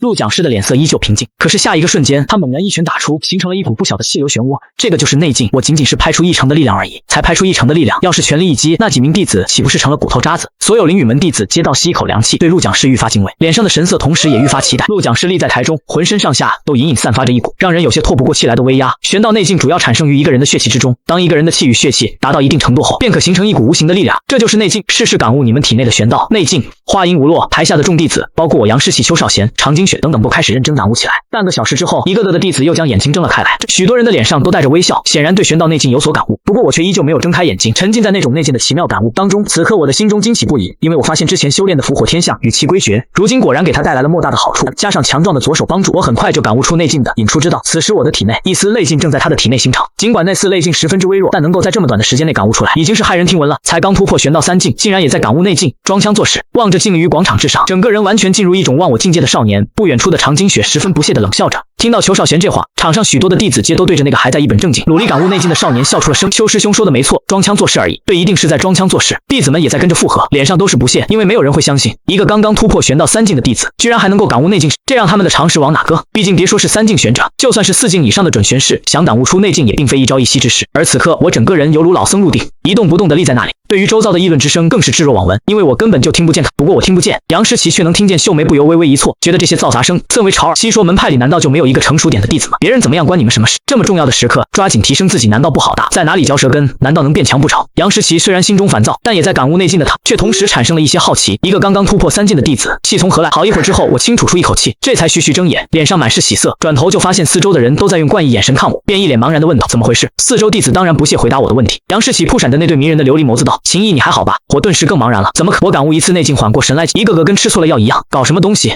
还好没什么事，先告辞了，家里还有事呢。其实是我刚刚感悟出一丝玄道内劲，必须回家好好修炼和巩固。结果突然听到一人开口：等等！陆讲师朝我这边稳步走来，四周弟子对他充满了敬畏，同时对他的举止更加好奇。陆讲师来到我的面前，打量了一会后，笑着点头道：不错。茫然了，不错，什么意思？难道他不是在装腔作势的？就连传奇少女杨诗琪都微张小嘴，不可思议地看着我，心间一阵莫名的欢喜。邱少贤这时凑了过来，不可思议地看着我：那您看看我怎么样？陆讲师脸上浮现一抹讨好的笑意。邱少贤身为掌门义子的身份，陆讲师当然一清二楚，更知道这人前途无量。可是转头一看，你一般，整个修炼场一片哗然。灵允门的首席弟子，在陆讲师的眼中仅仅只是一般，而秦毅这个一直以来都被认为是垫底的弟子，却得到了不错的评价。所有人的三观都感觉崩碎了。邱少贤的脸色讪讪，鼓足勇气又道：陆讲师，你能不能再感受一次？不用再感受了。陆讲师淡淡一笑，并不逗留，转身离去，给潇洒之极。而我也只是丢下一句告辞，不再耽搁，转身回家，因为我想马上回家好好修炼一下内劲这种新奇东西。望着那少年的背影，杨诗琪好看的嘴角勾勒起一抹笑意，自己当初的感觉没错，这个少年非同凡响。此时邱少贤已恢复如常，道：诗琪师妹，其实我也感悟出了玄道内劲，要不咱们回去切磋切磋，改天吧，我有些困了，想回家休息一下。杨诗琪笑意盈然，却隐晦地扫了扫秦毅离去的背影，捕捉到杨诗琪的目光，邱少贤徐徐转身按我拳头。一回到家，我二话不说，便是直奔自己的房间，盘腿开始感悟，脑子里将伏虎天象与气归诀同时浮现。这两门武学，一门修炼的是气势，一门修炼的是血气，能引出了内劲，完全就是这两门武学的功劳。而撇开修为不说，仅我现在这份血气与气势，在灵允门的青年一代弟子中，应该已经能够挤入前10。可是，一牵扯到内劲，还是不太够。看来必须想办法提升自身的血气才成。于是，一日一早，我便是不再耽搁，翻出收藏好的银票，准备到东皇药房上买些丹药。结果刚拉开房门，就看到一个俊美的少女正俏生生地站在房门口，这让我很疑惑，你怎么在这里？杨诗琪有些俏皮地望着我，怎么不欢迎我吗？伯父伯母可是很欢迎我的哦。不远处的秦牧和乌千兰皆是满脸带喜色地望着杨诗琪，这个姑娘可是比那柔情好太多了。而且关于杨诗琪的传闻，他们在这灵允门也是略有听闻。这么一个出色的姑娘，居然跟自己儿子好上了，身为父母自然是求之不得。瞧得父母那一脸的喜色，我便知杨诗琪已经将他们收拾得服服帖帖。我可不认为这个传奇少女居然会放弃邱少贤不要，而对自己这个一直不被看好的垫底弟子产生兴趣，实在让人匪夷所思。我淡淡一笑，欢迎，怎么会不欢迎呢？只不过我现在有事，想去坊市上买点药材。杨诗琪道：是吗？我就是过来想邀请你去坊市买点药材的，没想到你也正好要去。吴千兰嘻嘻一笑，这不正好，一儿你就和琪儿结伴去吧。我暗自无奈一笑，只得与杨诗琪一道出了屋子，直往那坊市行去。路上我问道：杨师姐说吧，你对我到底有什么企图？杨诗琪红唇微张，你这家伙果然机灵得很呢，竟然被你想到了。我暗自一愣，心想这妮子倒是很坦白。杨诗琪收起笑容道：是的，我的确对你有所企图，但是我不会害你，不过我现在还不会告诉你我的企图，你就会知道的。说完，少女轻转过身，带头离去。我兀自摇了摇头，便索性不去想，一个少女而已，还能在自己面前搅起多大的风浪。来到东皇药房，我和杨诗琪进了大门，一路前行。看到掌柜，我微笑道：掌柜，我要买聚气丹和凝血丹各4枚。掌柜脸无表情地道：聚气丹200两银子1枚，凝血丹250两银子1枚。我不多说什么，将银票递过去。身边的杨诗琪却微微惊讶地看着我，他知道这些丹药是用来修炼玄道内劲的，但问题是，他才只是一个3境武者，居然就已经用到这些药品，说明他昨天是真的动悟了玄道内劲。此时我的脸上浮现一抹暖和的笑意，并将2枚丹药递给杨诗琪。我想你现在应该很需要这2样丹药吧？杨诗琪微微一愣，随即心中悠然滋生出一股淡淡的甜蜜。这小子想不到还这么懂得体贴人呢。杨诗琪甜甜一笑，那就谢谢你了。这时，一道淡淡的嗓音突然响起：“世琪，真巧，原来你也在这里啊！”我的眉头微微一蹙，杨诗琪也是怔了怔，看到来人正是灵雨门的首席弟子邱少贤，在他的身边还有一名内门弟子蒲昌。杨诗琪很快回过神来，微笑，原来是邱师兄和蒲师兄。我也点点头道：“两位师兄好。”蒲昌轻点头算是回应。邱少贤对杨诗琪微笑道：“诗琪，你会出现在这药房，看来是昨日徐仙师的那番指点让你受益匪浅，真是让人欣慰。”杨诗琪浅笑道：“邱师兄过奖了，是诗琪你谦虚了，不像有些人只会在徐仙师面前装腔作势。只是可惜，徐仙师今天一大早就回新郡城了。”对那装腔作势之人未有半字提及，我轻耸了耸肩膀，不以为然。杨诗琪却隐晦地蹙了蹙挺直的琼鼻。邱少贤道：“诗琪，正好我在玄道内境上也有不小的突破，本来今天一大早想约你来这东皇药房买药的，谁知道你先一步来到这里。我知道一定很需要辅助玄道内境方面的丹药，这不，我已经顺便帮你买了2份。”说着，他从怀里取出4枚丹药。杨诗琪也因为看到眼前4枚高品质的丹药愣住了，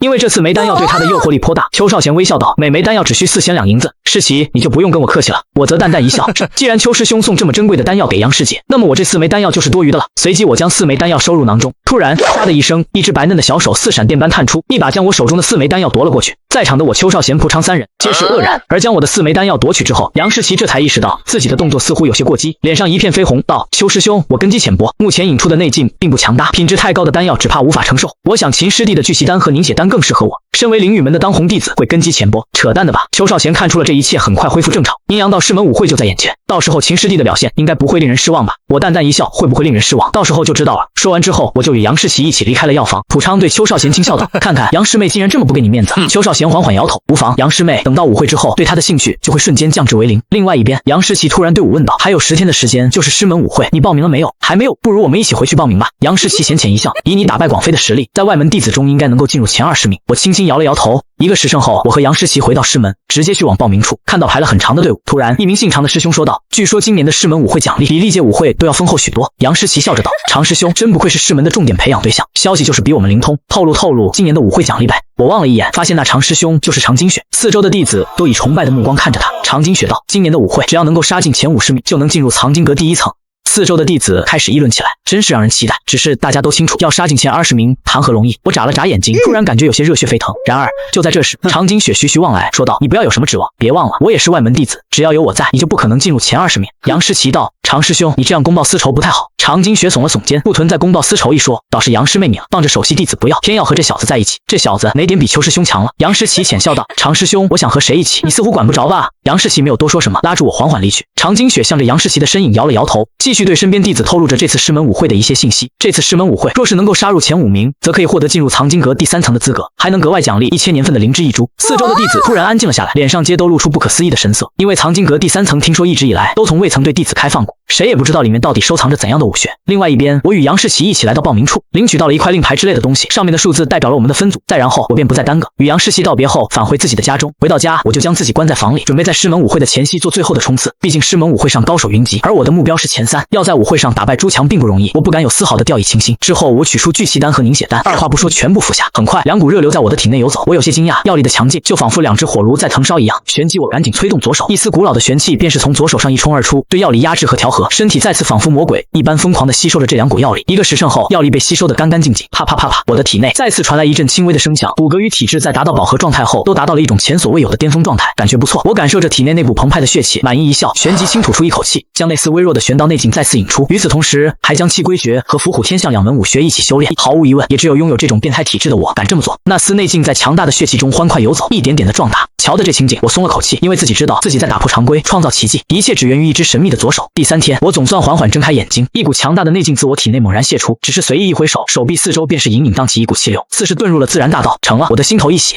感觉整个人达到一种前所未有的饱满状态。还有7天时间就是师门舞会，只要争取到前5，就有资格进入藏宝阁第3层。按握了握拳头，我俊逸的脸庞上满是期待之色。再然后，我努力修炼对夸腹部、霸杀3式、伏虎天象气归诀，希望在仅有的时间内能再做突破。时间一天天的流逝，灵雨门的气氛也变得越发浓重和紧张。终于来到了舞会前的最后一天。当天晚上，灵雨门的某栋豪华宅子中，一道高大的身影从一间密室里缓缓走出。然后看着另外一个人满意点头。雪儿，看你的这份自信，应该是将开天刀法修炼到了巅峰境界。不错。常金雪点了点头，眼中战意激荡。我会将我那小子惨败证明给晴儿看，他选择我是正确的。高大人影点了点头，此人正是灵雨门的一名执事长老，同时也是常金雪的父亲常风阳。常风阳轻叹道：“雪儿，你不能将目光局限于一个外门弟子的身上，不要忘了当初让你成为师门的重点培养对象，我费了多大的劲。”父亲教训的是。常金雪微微一怔，旋即将胸脯一挺。我这次舞会杀进前10不难。与此同时，另一栋豪华宅子中，邱少贤立在大厅的中央，一名中年男子望着邱少贤满意点头。此人正是灵雨门的掌门苍松义。邱少贤自信地笑道：“义父放心，绝对没人可以撼得我师门第一的位子。”苍松义满意的点了点头，很好。如此说来，你有资格进入藏经阁第3层，那里到底是一个怎样的存在？其实连我这掌门都从未进去过。义父，连你都没进去过吗？邱少贤微微愕然。是啊，其实藏经阁的第3层是某位远古大帝遗失的一层浮世塔，所以就算我是掌门，也不是想进就能进。这是的确非常让人期待。一向沉稳的邱少贤默然呆住了，因为这则信息实在太过骇人听闻。没想到藏经阁的第3层居然还藏着这么大的秘密。邱少贤铿锵点头，想起那大帝遗失的浮世塔，他就有股热血沸腾之感，必须进去瞧瞧。而在另外的一栋宅子里，排名第2的普昌面前也站着一个白袍中年男子。中年男子问道：“你对于这次的师门舞会感觉如何？”普昌的气势比邱少贤还要强大，不过性子却与他的气势并不符合，有些吊儿郎当的回道：“邱少贤呐，变态，我是干不过他的，这点师傅你别指望我。不过其他弟子想要干倒我也不太可能。”中年男子沉吟道：“向你透露一点信息吧，据说这次排名前5的弟子有资格进入藏经阁第3层，那里其实是某位远古大帝遗失的一层浮世塔。”普昌愕然了好半晌，道：“这么看来，这一届的舞会倒是让人充满了期待啊。”另外一边，在一座精致的楼阁中，一名美丽温婉的女子正对着倾国之貌的杨诗琪问道：“琪儿，这次师门舞会不要太勉强自己，不过为师还是想问问，这次你有把握杀进第几名？”杨诗琪的琉璃眸子一动：“师傅放心，弟子保证轻松闯入前10。”温婉的女子徐徐点头：“很好。”时间继续流逝，我缓缓地睁开双眼。这几天来，我的体内玄气再次突破了，俨然已然进入到了3境中期。除此之外，气归诀和伏虎天象已经修炼到大成境界，夸父部和霸杀3式也有了进一步的提升，而天魔意识与玄道内劲则比以前更加熟练。我从地上长身而起，隐隐透着一股完美的绝人气息。明显已经突破到3境中期的我，转头看向门外，师门舞会我要来了。偌大的练武场上，足足搭起了6张擂台，那声势之浩大，异常罕见。为了让赛程进行不会杂乱无章，每张擂台都有裁判，而挑选的弟子若是被击败，将由战败他的弟子代替其位置，继续接受其他弟子的挑战。最后站在擂台上的5名弟子就将是该小组的前5名。之后，随着时间的推移，越来越多的弟子开始汇聚，不论外门弟子还是内门弟子，甚至还有不少的弟子家属。我的父母也在。巫仙兰温婉的容颜上满是欣慰，对我说：“一儿，凡事不要强求，反正只要能参加舞会，你就不会被遣返清水镇。我和你父亲就心满意足了。”这时，杨诗琪出现在了我的身后。巫仙兰热情地拉住杨诗琪，仿佛已经把她当成了自己的儿媳妇。琪儿，你真是越来越漂亮了。瞧着情景，我暗自叹了口气。目前的我只想好好修炼，男女之情暂时还不想去考虑。杨诗琪道：“我母说的对，凡事不要强求。外门弟子中同样高手如云，比如排行第1的傅玉，还有排行第2的邵正、齐笑等等。”听他这一说，我这才想起来，杨诗琪虽然是当红弟子，但是实力却仅仅在外门弟子中排行第3。我目光徐徐望向某处，就见排行第1的傅玉神色淡然地低头看书，排行第2的邵正、齐笑正在调息。这些人都挺勤奋，我暗自给出评价，心里自很清楚，想杀进整个舞会前5，自己就必须比这2人更强大。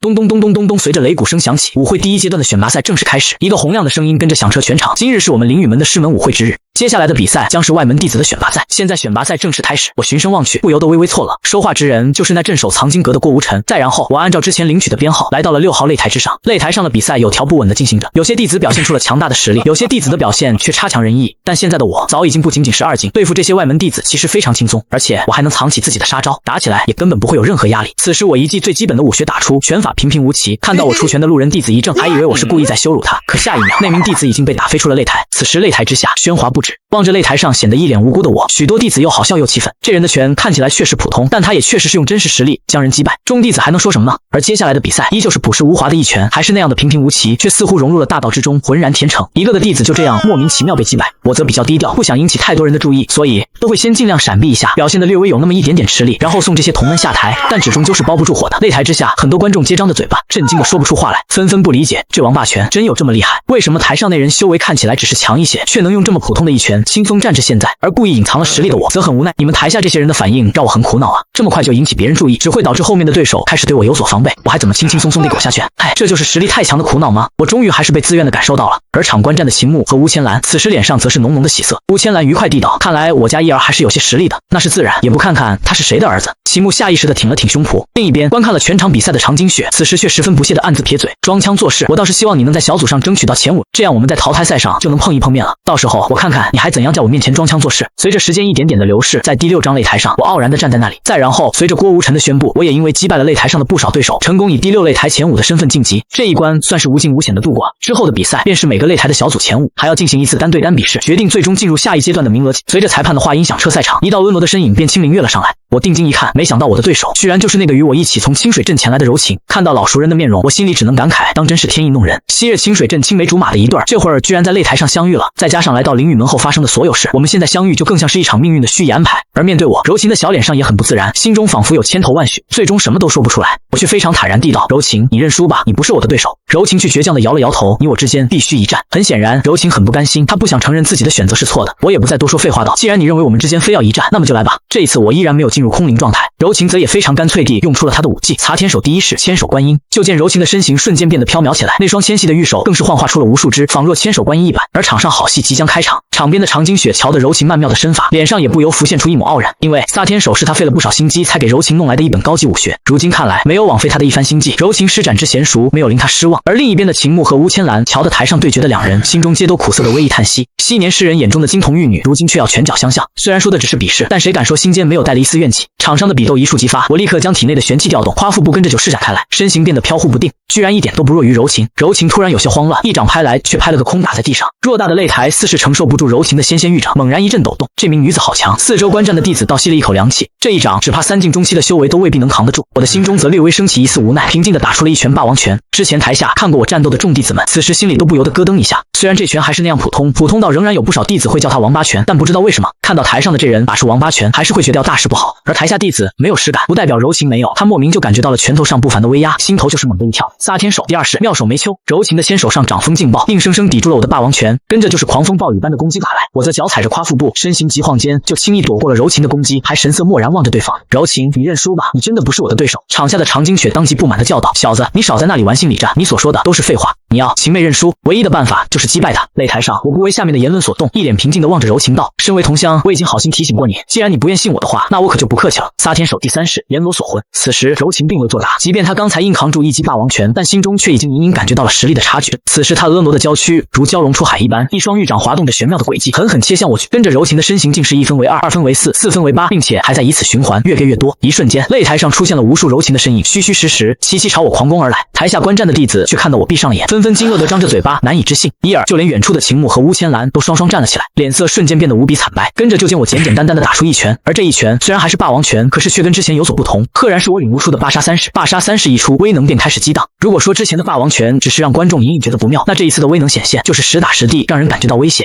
让所有人几乎都同时要大叫不好出声。而已经猛攻到我面前的柔情，此时更是已经无力闪避，仅仅只是一拳之威，已将柔情直接轰出擂台之外。毕竟相识一场，这就是我对你最后的柔情。飞出去之前，柔情听到了这样的一句话，身在威能漩涡中的他知道这句不是假话，因为如果我要下狠手，他绝对不仅仅是倒飞出比赛台，命都要交代在这里。所以这就是最后的柔情吗？柔情听着这话很不甘心，他依旧很不想承认是自己选错，是自己辜负了当年跟秦毅的感情。但事实就是事实，柔情心中带着说不清的不甘飞出擂台。长津雪见状暴掠而来，一把将柔情接掉。柔情嘴角渗出一丝血迹，不甘地望着擂台上的我。这一刻，他感觉擂台上的少年就如同一尊神一样高不可攀，我则不知道该说些什么，只是随意又念叨了一句：“我说过了，你不是我的对手。”而这一句话，柔情没觉得有什么，因为他知道都是实话。但长津雪却好像脸上又被扇了一巴掌，他可没有忘记，刚才他还当着这么多人的面呛我，结果打脸居然来得如此之快，快到长津雪都有点反应不过来，脸颊就感觉一阵火辣辣的滚烫。小子，我在淘汰赛上等你。长津雪面露一抹狠意，除了放狠话，他似乎真的不知道该说什么了。之后比赛还在继续，不出所料，我这匹黑马依旧在许上，用的依旧是最基本的霸王拳。裁判席上一名长老道：“这小子当真让人意外。听说这小子当日在藏经阁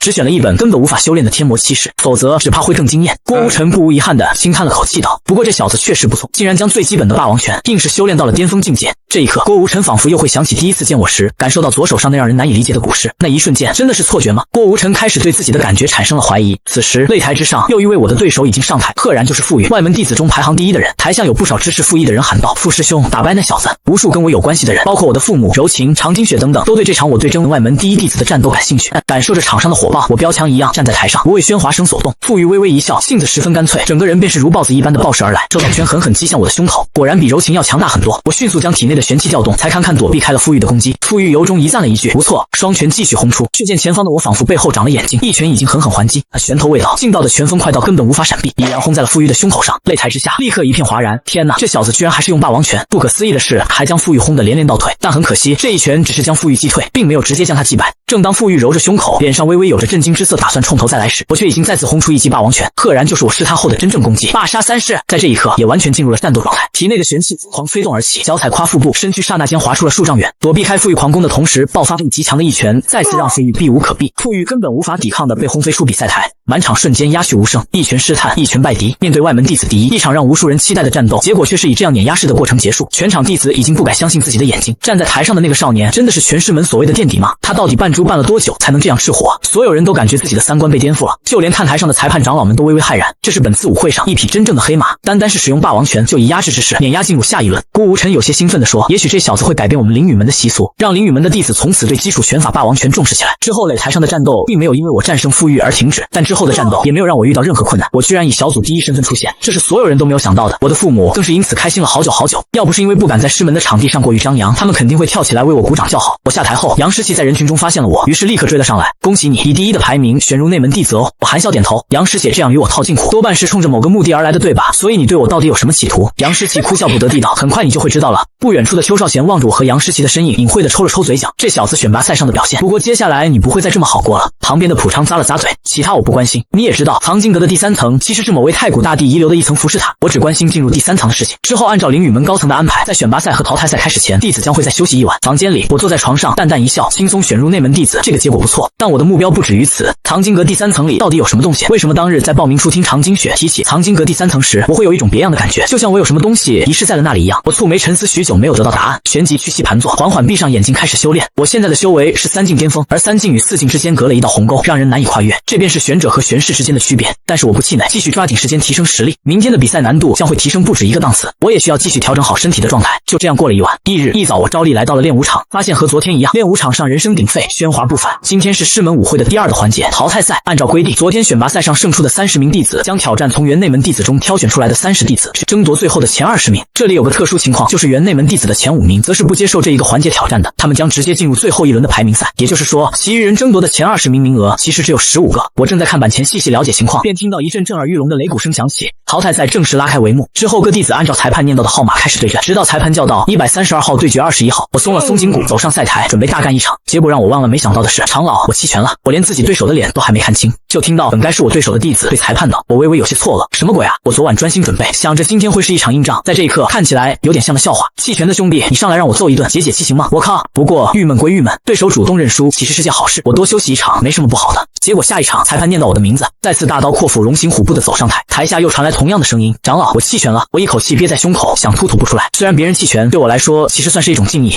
因为他们敬畏我的力量，但你们特么的能不能在我上台前就把弃权的话说了？现在这样搞得我好憨啊！算了，不想这么多了。随着裁判喊到132号胜出，我转身下台继续休息。再然后面的比赛依旧有人弃权，但偶尔我真的上去打了几场，结果却是轻轻松松。普通的霸王拳要是没法击败对手，追加一级霸杀30，基本也不会有人能战斗至第3回合。直到一个让我意想不到的人登上赛台，此时常金雪好似30名内门弟子的代表，他刚刚才将昨天败给我的傅玉击败，而且就像是故意一样，他用的仅仅只有一招，比我昨天加了试探的情况更加凌厉。此时常金雪已经站在台上，随意抬手一指，多有弟子循着这一指望去，齐刷刷的整个赛场的目光这一刻都集中到了我的身上。同一时间，裁判席上，常金雪的父亲常风阳满意的点头道：“我儿无畏强敌，勇于挑战，没有给我们常家丢脸。”除了几个老资历的长老微微一笑，其余长老则一一给予附和。此时我却没有急着走向赛台，原因无他，因为裁判并没有念出我的号码。这时却听常金雪开口道：“小子，难道你没看出来我等你已经多时了吗？”我的脑袋里缓缓浮现3个问号，打算继续听常金雪瞎掰些什么。而看台上作为裁判长的郭无尘也愣住了，他站起身，刚想说些什么，常风阳已经呵呵笑道：“郭长老，雪儿只是见那人昨天的表现太过惊艳，想趁比试之际特意找他切磋切磋，反正都是比赛，多这么一轮当众挑战也不无不可，不是吗？”郭无尘想了想，竟是想不出反驳的理由。其实最关键的是他自己也很想看一看秦毅那小子碰上常金雪会不会有什么不一样的表现，因为很明显的，秦毅那小子一直用霸王拳，很有可能是他还藏着一些底牌。到底是什么呢？郭无尘其实也很好奇，便宣布道：“既然如此，那么接下来的比试就在秦毅和常金雪之间进行吧。”这一刻我有点懵，不明白台上那些老鬼到底说了什么，但我听出来了，这是临时由常金雪挑战我被动被安排的一场战斗，而且长老发话我肯定是躲不掉了。想到这里，我心中暗暗叹了口气，后缓缓走向赛台。果不其然，简单过后就是极难。刚才那些弃权的人恐怕都在等着看我吃瘪。好，证明我跟他们其实也没有多少区别。碰到内门弟子中的顶尖人物，照样会被打趴在地上求饶吧。场下各怀心思的弟子们开始议论，声浪渐渐高了起来。而我此时也已经来到了常金雪的面前，正式开始接受他的挑战。就见常金雪傲然地望着我，淡淡道：“你一直风头出尽，作为师兄的我很有些不服气。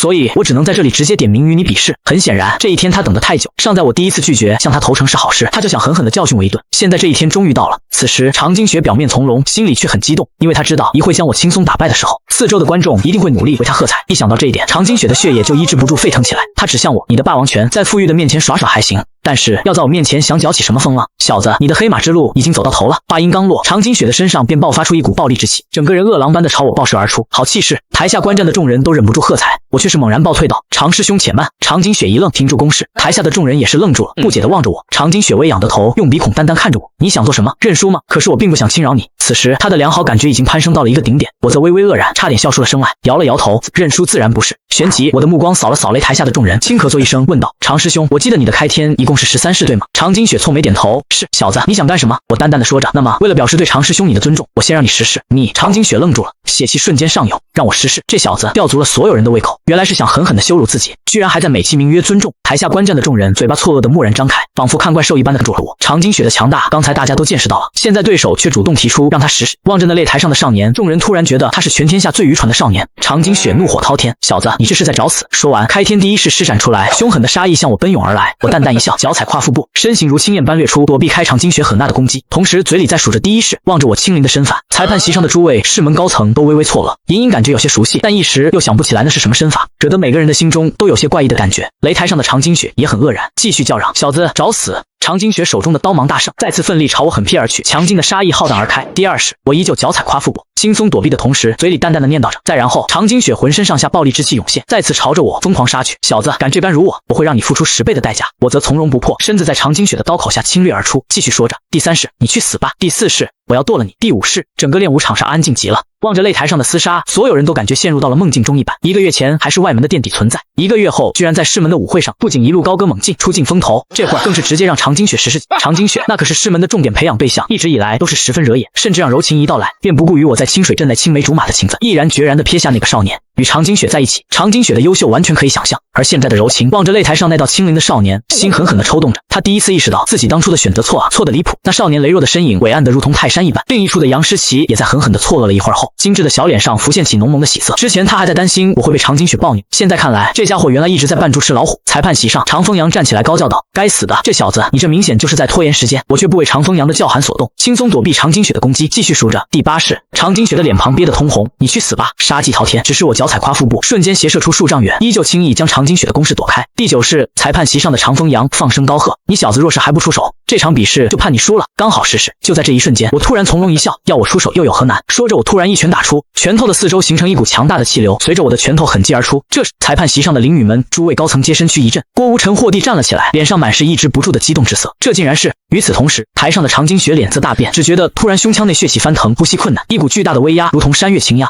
无法抵挡。在他的视线中，我拳头四周的气流竟是仿佛一头咆哮的怒龙一般，朝他席卷而来。咔嚓，根本没时间多想，常金雪下意识的举刀一挡，刀直接当场断裂。惨叫一声过后，只觉得那股系在胸口上的气流足有万钧。他整个人横飞出擂台之外，一口鲜血猛喷而出，整个场上安静极了，所有人都愣在原地。这小子也太生猛了，让常金雪实施后，居然一拳将常金雪打倒在地。此时我立在擂台之上，神色从容淡定。刚才我将玄道内劲及时收回了一些，不然常金雪只怕会被打残。场上所有人的目光都齐聚在我身上，目睹着这位横空出世的超级天才。此时一句话也说不出来，雪哥败了，惨败给了我。人群中的柔情娇躯轻轻站立，脸上没有一丝血色。过去经历过的一切，他都感觉像是一场梦一般。在这一刻，梦境突然砰的一声支离破碎，而另一边的杨诗琪眼中却是闪烁着一片惊奇的光芒。他自然知道我刚才出拳时用了玄道内劲，原来当日陆讲师在讲解玄道内劲时，这家伙并不是在装腔作势，而是的的确确悟出了玄道内劲。杨诗琪的心中很不平静，尚在玄者级别就感悟出了玄道内劲，这也太不可思议了，这就是一个伟大的奇迹。雪儿，一道嘶吼突然响起，接着只见一道身影自裁判席上跃起，直往擂台上的我暴掠过来。暴掠之中，身影浑身杀意涌现，一掌狠拍向了我。砰的一声，却见另一名身穿白袍的老者已经迅速挡在了刚才那道身影与我之间，并狠狠地对了一掌，一股巨大的气流浩荡而来，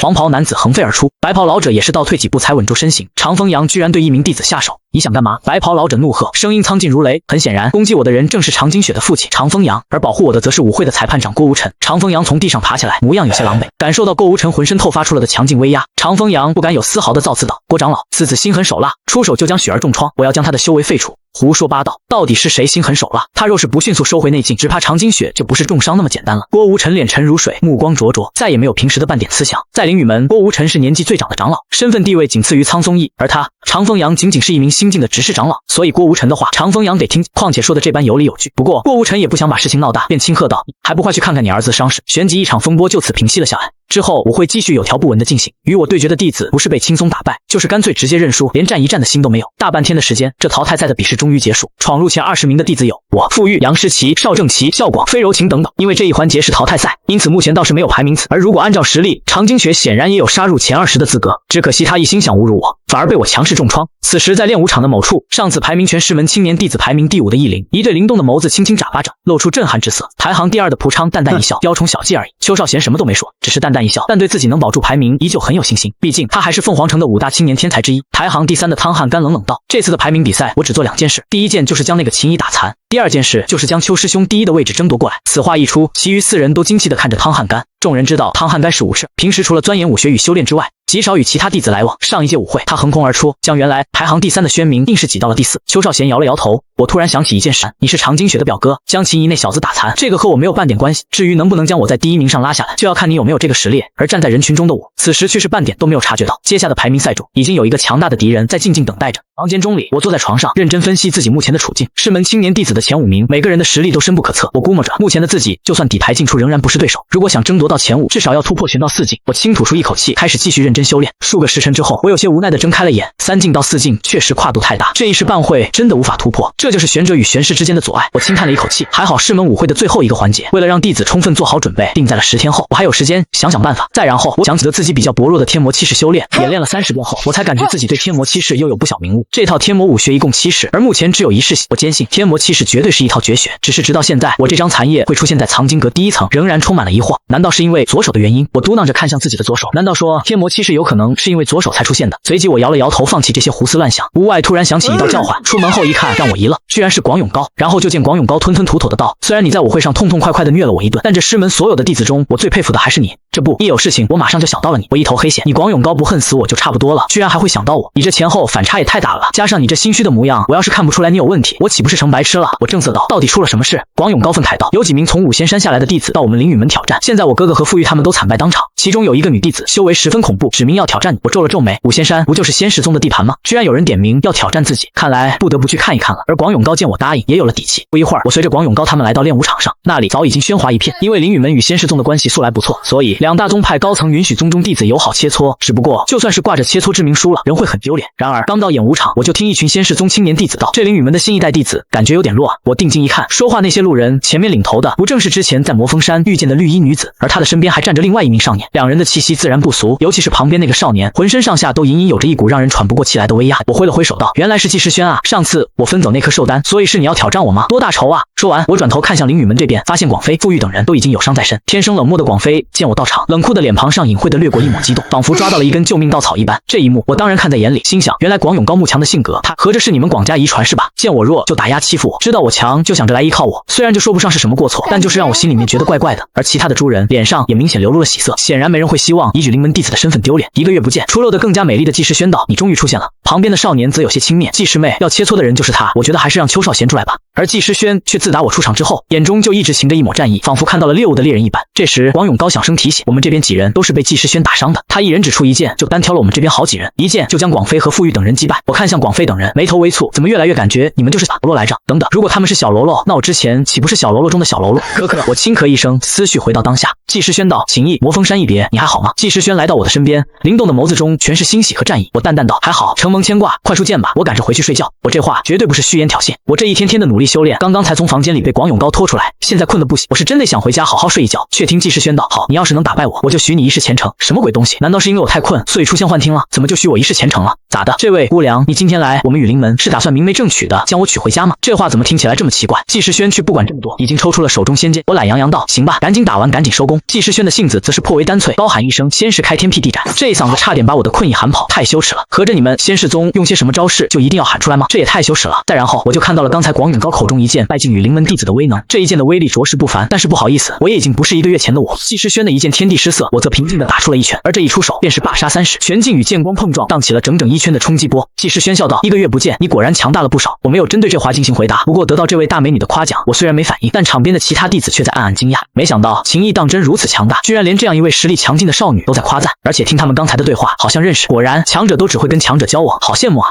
然而他们所有人都不知道，之前我对郑夫宇能先用普通的霸王拳进行试探，那么这次我就也能用看似杀招的拔杀三式进行试探。此时季世轩挥出第二剑，显然比第一剑还强，众人的心中震惊不已。先是宗前来的弟子难免又开始对我幸灾乐祸，这让我心中无奈摇头，怎么这些人不是幸灾乐祸就是不屑讥笑，合着你们就只有这两种情感不成？算了，管他们这么多干嘛，早点打完早点回家睡觉。此时我仍然只有这么一个念头，面对呼啸而来的剑光，我再次挥出拳风，而这一次不仅仅是一拳，而是霸杀三式的集合体。只能说，女人，你成功引起了我的注意。为了表示敬你，这是我第一次对对手用出完整的霸杀三式，比武场上拳风瑟瑟，凌厉非常。结果就是因为拳风太过强劲，季世轩居然被我给吹歪了。不仅剑光因此斩断，季世轩整个人还测到了拳风威能最强劲的地方，眼看已经避无可避，我心下大叫不好，切磋而已，不至于要把人打成重伤了。出此杀招是我对你的尊重，同时也是我赶时间，但我是真没想让人重伤了。学子立刻启动夸父步，想也没想冲着季世轩狂奔而去，最终将在拳风打到他前，显知早点的将他救下。因此我高刀跃起，还抱着他在空中转了好几个圈，四周瞬间安静极了，所有的人都轻眨了眨眼，难以置信的看着这一幕。秦毅居然到了季世轩，更关键的是他的速度怎么会那么快，眨眼就冲到了季世轩的面前。而刚才站在季世轩身边德南仔细沉走了过来，笑道：“小子，你有点意思，不过在我面前还是弱了一点。我感兴趣的人是邱少贤，让他出来。”我斜了席晨一眼，心想你们仙师宗怎么回事？季世轩来挑战我，搞得像山贼抢压寨夫人一样。怎么，你想挑战邱少贤也是一个德行？就好像你西晨眼里只有邱少贤，邱少贤一个男的，你西晨也想抓回去当压寨夫人。这时就听侧面传来一个人的声音：“是吗？难道除了邱少贤，你真的不把其他人放在眼里？”我转头一看，是排名第3的汤汉干，心想好吗？这对话已经从抢压寨夫人升级到三角恋的关系了。这一瞬间，我的脑海里仿佛已经脑补了一出玄幻古装苦情大。西晨眉头微蹙，自然也认识汤汉干，而感受着场中不一样的变化，也不知道是谁小声嘟囔了一句，随意将体内的玄气涌动，就能给周身的人造成压迫感，至少也是玄到5境中期才能做到。什么？这个汤汉干的修为已经是玄到5境中期了，好厉害啊！他什么时候突破上去的？甚至有人议论，看来这次内门弟子第一的排名可能要移位了。这一瞬间，两宗的弟子界骚动了起来，我的心中也非常震撼。灵域门前5的高阶弟子中，厉害的人物果然不同凡响，而齐晨也终于对汤汉甘露有了一丝敌意。再然后，两人开始相互扯皮，我却没怎么听。原因当然不是我不想听听看，而是傅玉来到我的身边，说着：“秦毅，跟你说个事，汤师兄是常金雪的表哥，据说他们关系颇为不错。”我了然地哦了一声，果然还是大家族好啊，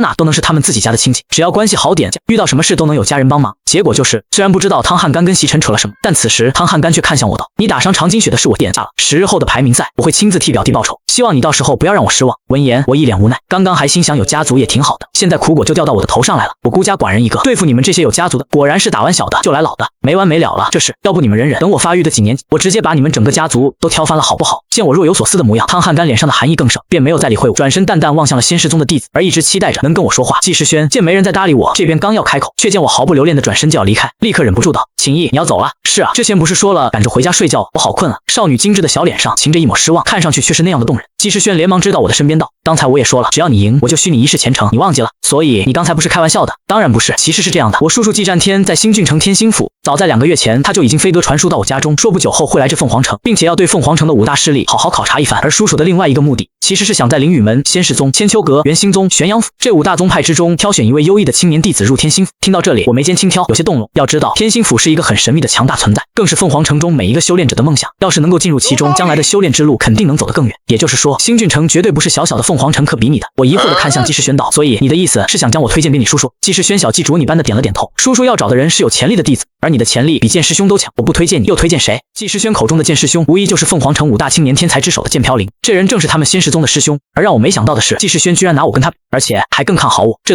让人有些意外。不过我一想到10天后的排名赛，便想也没想的说道：“令叔现在还没到凤凰城吧？”季世轩摇了摇头，没到，不过快了。这样我很感激你能这么看好我，但我现在的心思全放在10天后的师门排名赛。如果10天后我能夺得好的名次，才不算辜负你对我的期待。同时面对你的叔叔也更说服力。所以关于你提的这件事，我想还是等10日后再说吧。季世轩摸了摸挺直的穷臂道：“好，那我们就10日后见，到时候希望你别让我失望。”我则呵呵一笑回道：“季姑娘也别把希望抱得太满，万一我真没拿到好的名次，那也是没办法的事嘛。毕竟咱们凤凰城还是挺多少年天才的。”好了，事情既已说完，我便最后再谢一下季姑娘的关照，在下家中真有要事，先到此了。说着，我不回头的走了，只留下季世轩一个人在风中凌乱，忍不住嘟囔道：“哼，说话居然变得这么客气，还有就不能多陪我一会儿吗？”翌日早上，我终于算饱饱的睡了一觉，现在精神抖擞，该开始为之后的排名赛做准备了。而昨天晚上其实还有一个插曲，就是杨诗琪来我家找我，说什么都要硬塞一本《金刚心经》给我，塞给我之后就跑了。而我当时困得不行，也懒得追上去问个究竟了，于是睡觉之前我简单练了一下，成功将《金刚心经》突破到第1境界。总得来说效果不错。我这一觉醒来，因为《金刚心经》的缘故，故，现在更精神了。而对于我今天的行程，做完也已经规划好了，目的地还是魔峰山，因为那里可是我来钱最快的地方。只要有钱，丹药的辅助肯定源源不断。想着我立刻前往师门领取金刚猎刀，再然后直奔魔峰山而去。当然，我的这些举动没有避人，自然被师门里的很多弟子看到了。众人再次开始议论，说我比赛前居然还要去魔峰山那种危险之地，看来真是拼了。另外有人说道，昨晚汤汉干向秦毅发出挑战，要是不想被揍得太惨，这几天不得冒险去魔峰山碰碰运气吗？对众人的议论，我仍然没有太当回事。凭我现在的实力，在魔峰山只要不是碰到中级以上的灵兽，我都有办法应对，所以倒是不用怎么担心安全问题。结果我兴致很高的来到魔峰山，刚狩猎没多久，打算再冒险往前寻找一下低级灵兽时，身后突然传来一个声音，这么一点修为，居然也想跨越边缘地带猎杀低级灵兽，真有胆色。我眉头微蹙，立刻回声问道：什么人？就见一个胖子慵懒的笑了笑，前来杀你的人。这一瞬间他释放出了强大的气息，顿时让我汗毛倒竖。毫无疑问，来的这个胖子居然是一个5境巅峰，我现在的修为只有4境，可见对方真是冲着杀我来的。于是我想也没想，先缓缓后退，然后突然猛的一个爆发，催动夸腹部突然一个加速，而这一瞬间的举动让前方的胖子都被吓了一跳，因为我区区一个4境，见到他的反应居然不是逃跑，而是手中提着金刚猎刀朝他杀了过去。而我在将夸腹部发挥到极致后，并在胖子尚未来得及爆发之前，猎刀已经朝着胖子的头颅狠劈。胖子完全没料到我会突然发难，只觉得眼前人影一闪，我已经冲了上来，举刀就劈。是的一声，我手中的猎刀在胖子的右肩上整整劈入了2寸有余，也亏得他的修为是5境巅峰，否则我这奋力的一刀只怕会将他的整个右肩都劈下来。但即便如此，我还是成功重伤了胖子。随即我立刻爆射而出，离开了这里，因为自己和对方的修为悬殊太大，一旦被他逮到，只怕自己在他手上走不出10招。胖子暴跳如雷，一边封住右肩上的穴道止血，一边追赶吼道：小子，给我站住，看我不把你碎尸万段！我则置若罔闻，脚踩夸腹部，快速往前方的林中掠去。这魔峰山广袤无垠，只要一逃进古木林中，再加上夸腹部，胖子就别想再逮到我。然而前方的树林中突然闪出2个青年人，一下就将我逃跑的路线截住了。其中一名男子狠狠说道：伤了我们葛大叔，居然还想逃，小子，你死10次都不够！胖子也在边追边道：劫得好，敢伤我，我要碎他的身，让他永世不得超生。此时双面夹攻，我瞬间就感知到了前方的2个男子修为皆突破到了5境，面对3个5境强者，我心中不由一阵苦涩，但并不惊慌。胖子一个5境强者居然被一个4境的小子一刀劈伤，胖子焉能不怒吼道：上，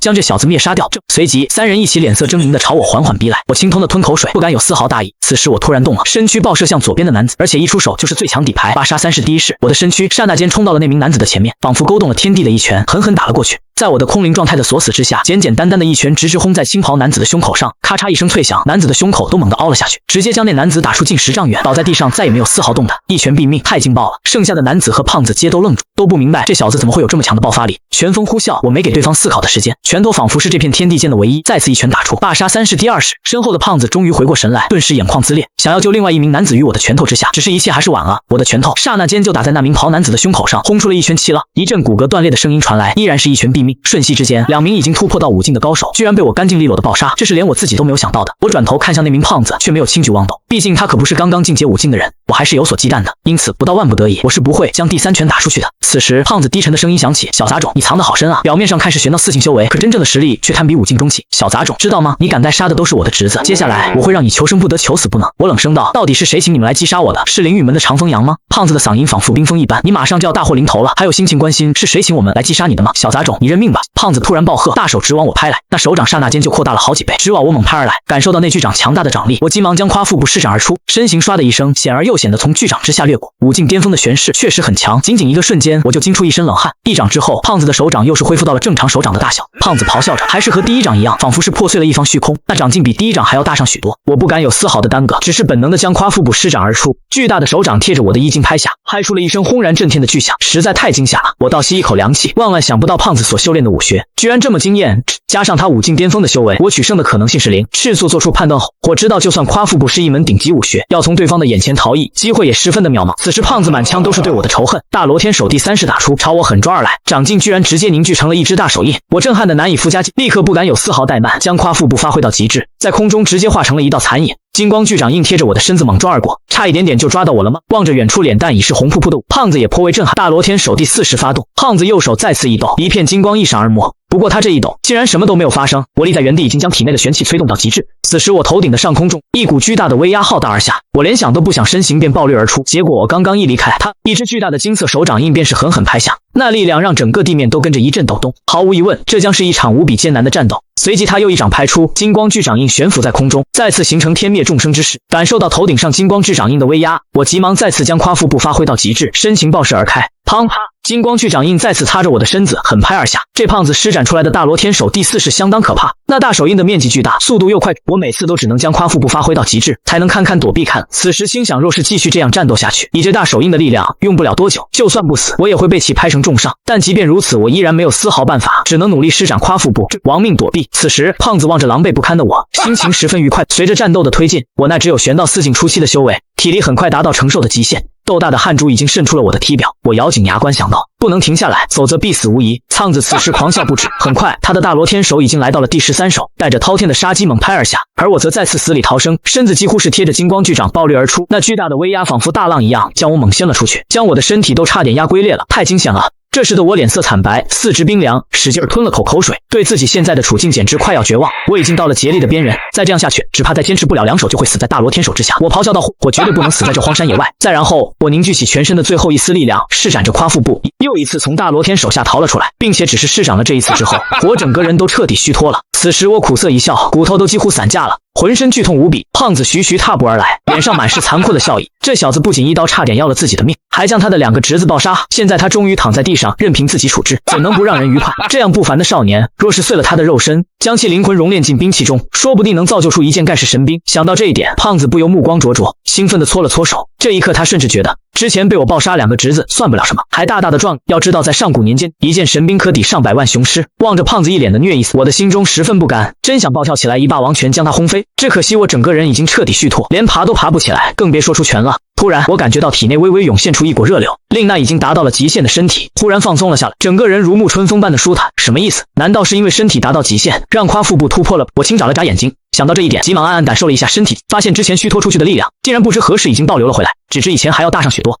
真的是突破了！行，我暗自狂喜不已。现在我有绝对的信心给这可恶的胖子来一记狠的，然后成功逃脱。毫无疑问，现在站在我面前的就是自打我离开灵雨门时那男子口中的葛峰人了。此时葛峰人兴奋的快要跳起来了，甚至脑子里已经开始幻想拿我的灵魂熔炼出来的神兵。而更可怕的是，灵魂一旦被封印到兵器中，就意味着此人从此世间抹灭，永无见天之日。当然，也并不是所有的灵魂被封印进兵器后都可以改变兵器的品质。然而，眼前这位少年能瞬间将2个突破到玄道5境的玄师暴杀，绝对不是泛泛之辈。此时的葛凤人那望向我的目光中已经噙满了贪婪，可他却没注意到，此时我的神色居然由之前的愤怒与不甘已经转变成了震撼、难以置信、惊喜，还真是因祸得福。花腹部居然已经来到了半步大场，想到这点，我的眼前就浮满幸福的小星星。葛凤人此时激动说道：小兔崽子，想必你在灵雨门也是个极为惊艳的弟子，只可惜你命中犯劫，有人出钱要我在这魔峰山中做了你。葛凤人又装模作样的继续道：你暴杀了我的2个侄子，又一刀差点将我击杀，我碎了你的肉身，将你的灵魂熔炼进兵器中也不为过。这一刻，我正在心中盘算着怎么对付对手，因为走神，我没有听清葛峰人说的内容。葛峰人愕然望着少年脸上的神色，这世上还有比这更糊涂的少年吗？死到临头，居然还能够看小差。葛峰人颇为讽刺地轻摇了摇头。顿了顿后，葛峰人一脸悦意的徐徐道：小兔崽子，我说我马上就要破碎你的肉身，将你的灵魂抽离，熔炼进兵器之中，你还有什么遗言留在这个世上？非常不幸，这一次的我仍然没留意到他在说什么。然而我的目光落在葛峰人的胸口上，本是想毛足劲朝那里狠狠来一击罢杀他，可是眸子却是突然微微一明，仿佛看到了那对方的交领处微露出了一点点犄角。这难道是？我体内的血液猛然一涌，瞬间想到了一种可能，葛峰人怀里揣的很可能就是他刚才施展的大罗天手，这技能我已经领教过了，惊艳的不可思议。于是我立马改变策忍，决定将这等武学争夺过来。葛峰人却是一愣，因为他刚才不小心听到我透露出的话语，问道：难道什么？葛峰人现在相当茫然，这小兔崽还真是一朵奇葩，在面对比自己强大这么多的敌人，即将面临这么惨不忍睹的命运时，他居然还敢屡次开小差。然而就在葛峰人狠狠愣住之际，唰的一声，我的身形直接化成残影，从地上爆射而起，已经将手探入葛峰人的怀中，跟着一把将他那本典籍抽了出来，然后直往魔峰山深处逃去。整个过程只在一息间完成，逃跑速度明显比之前要快上不少。什么意思？这小兔崽子只对我轻轻来一下，然后转身亡命逃跑。一时间，葛峰人都没反应过来，望着我急速逃跑的身影，困惑蹙眉。再然后，他突然想到了什么，脸上瞬间怒火滔天！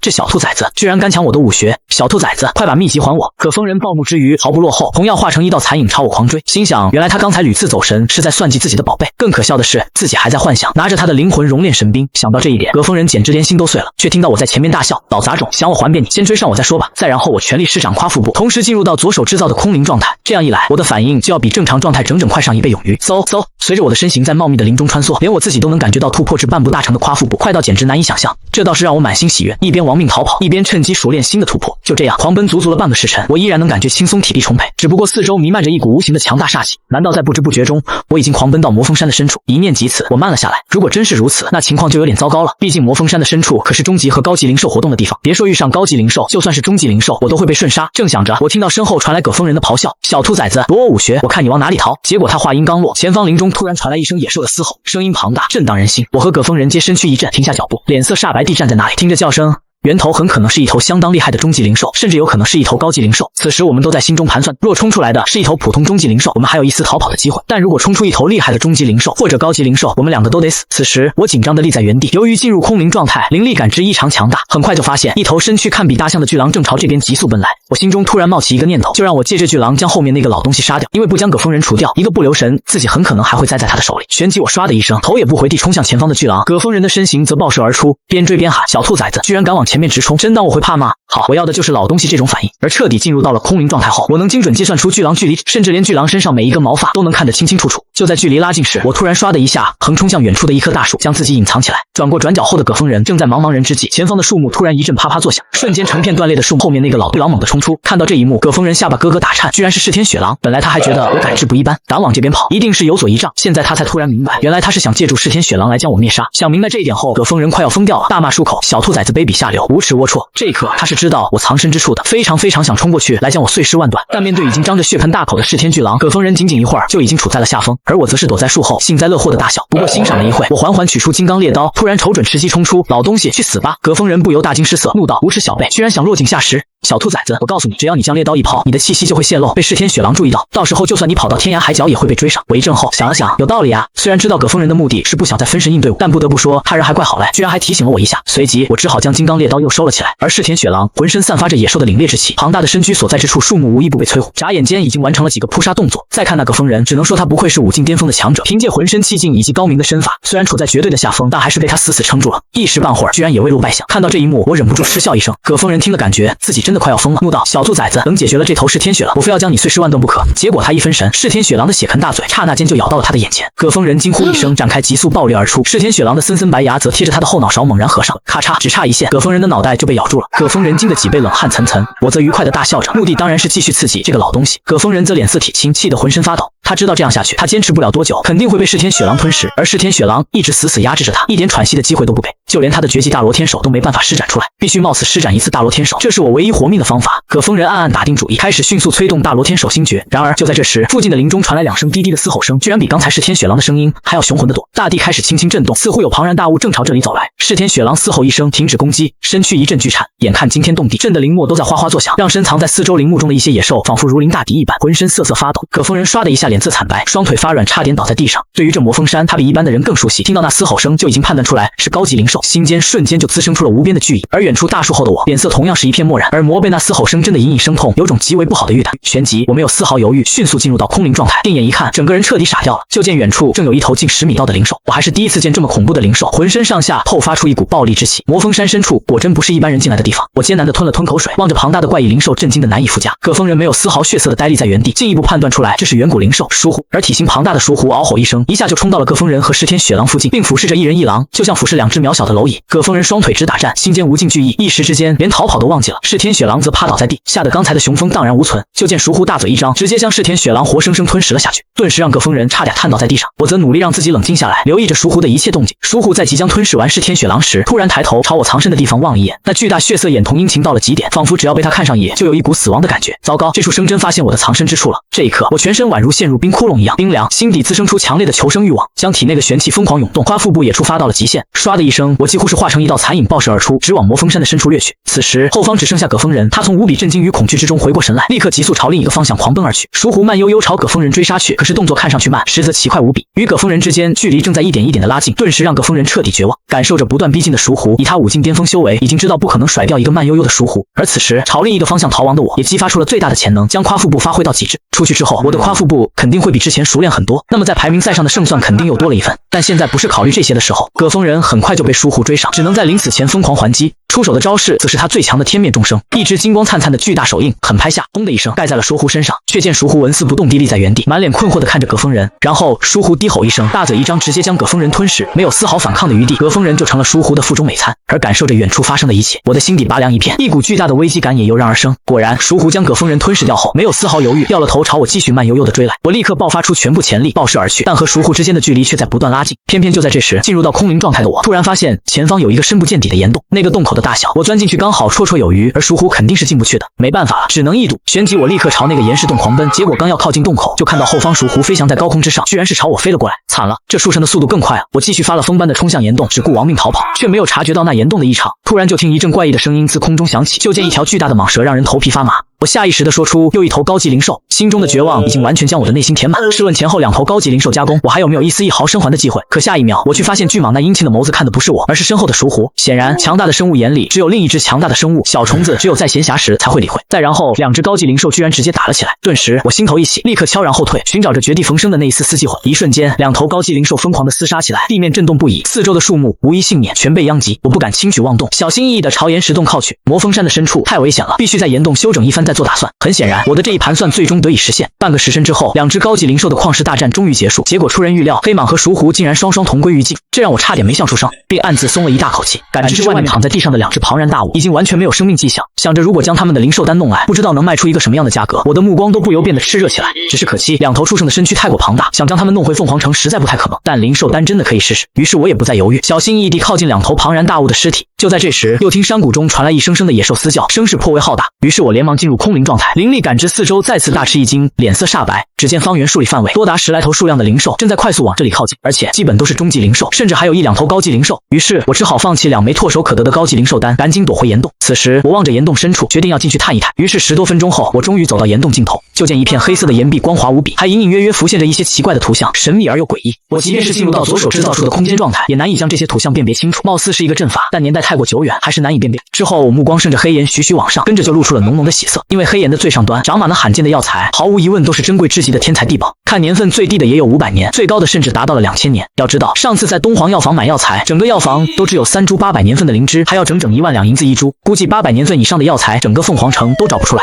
所以只要我能安全走出魔峰山，这一次的冒险算是值了。我心情极其舒畅的道：大难不死必有后福。正打算上去采摘药材，结果刚刚走出一步，我便低头一看，就见黑岩下端的黑色液体似乎也很不凡，应该对修炼有着极大的帮助。于是我没有急于去黑岩上端摘取药材，转而用手试着探入黑色的液体，只是轻轻一触，手掌的肌肤就如同被无数锐利的刀锋刮过般的剧痛，这绝对是天地精华的能力过猛造成的。这一刻，我忍不住大喜一笑，扑通一声，毫不犹豫地跳入黑色小石中，疯狂地吸收着这天地精华中所蕴含的能量。好热！我使劲地倒吸着凉气，感受着体内如同灌满岩浆一般，仿佛瞬间就要将我烤焦。但我不怕，因为我有强壮的左手。于是立刻催动左手的古老玄气，将天地精华的能力压制调和。结果果不其然，真的能成，让我不得不再次感叹，神秘左手的主人绝对是个可怕到了极点的存在啊！而借着黑色液体的淬炼，我也将伏虎天象和气龟诀调出来，让这2门武学一并得到修炼，并且我惊奇地发现，速度比平时修炼快上了不止1倍，这当真是让我喜出望外。没想到这天地精华不仅能够淬炼身体，还真能够辅助修炼武学。2个时辰之后，我徐徐睁开眼睛，满脸喜色，因为不论是伏虎天象还是气龟诀，都因为修炼至大成的境界，这2门武学都有一定的防御作用。一念至此，我决定同时将与杨师姐交易来的金刚心经也修炼一下，便将金刚心经默默调动了出来。依旧是2个时辰之后，我退出了修炼状态，体表一抹金芒一闪而逝，整个身体已经又强悍了几分。我满意的点了点头，不错，半步2进。如果能修炼上第2境界大成，自己的肌肉与骨骼便可如坚硬磐石；要是能修炼到第3境界大成，身如钢铁，可震断刀剑，这完全就是质的飞跃了。到那时，估计玄道之中都难寻对手。这时，我爬出小石，来到岩洞口，就见岩洞之外的10多头灵兽，为了黑蟒和熟狐的尸体，居然互相残杀。场面相当惨烈，令我可惜的是，这么多的灵兽全都在一起，不知道灵兽丹还能剩下几枚。当然，这么多厉害的灵兽在外面，我自然不敢出去。休息的差不多后，我又返回岩洞底部继续修炼。毕竟师门舞会的排名赛还没那么快举行，可以在这里多修炼几月再说。而这一次修炼之前，我先纵身一跃，跳至黑岩上端，摘下一株1000年份的灵芝服下，然后迅速催动左手中的玄气压制调和，之后再进行吸收。就这样，2个时辰后，我的身体完全将1000年份的灵芝药力吸收，这才满意地重新跳入黑水。果不其然，这一次的修炼效果更加明显。1日之后，我的体内传来一阵骨骼和经脉传来的轻微声响，我徐徐睁眼，吐出一口浊气。此刻我的心情大好，因为我突破了玄道4境中期，朝最后排名赛的前5名又迈进了一步。当然，我不会天真的认为现在突破到玄道4境中期就能够轻松杀进前5名，因为目前的前5名弟子每一个都是深不可测。好在有这一次的经历，至少让我真正有了染指前5名的实力。这时我又想起胖子的那本武学，心中不由一喜，仔细一看，果然是大罗天手。而我对大罗天手的威能可是有过深刻体会的，若不是自己身体最后离奇地突破桎梏，我早就死在这门功法之下了。我将大罗天手一页页翻过去，很快将整本典籍翻完，而典籍中的一切内容也已经通过左手传输到脑海中。随后我将这套大罗天手摸索透，才正式开始修炼。随着气的游走在脉络中逐渐形成，我赫然发现居然是一只手掌，心中再次生出一个别样的念头，要是将大罗天手融入到我的左手中，会不会发挥出更大的威力呢？想到这里，我不再耽搁，小心翼翼地将大罗天手法诀牵引到左手上，咔嚓一声，大罗天手的脉络居然断裂开来。但是我没有气馁，再次小心翼翼地将法诀牵引到左手上。随着一次次的失败，整整1天1夜80次的融合皆以失败告终。直到第81次尝试，我的5根手指一点一点地开始融合，直至将大罗天手彻底融合完毕。我长出了一口气，以后只要自己的左手一拍，那强力的金色掌印便能助我轰杀敌人。回想当日被葛峰人用这招轰杀的场景还历历在目，多少让我有些心有余悸。但这一招现如今却在我的手中。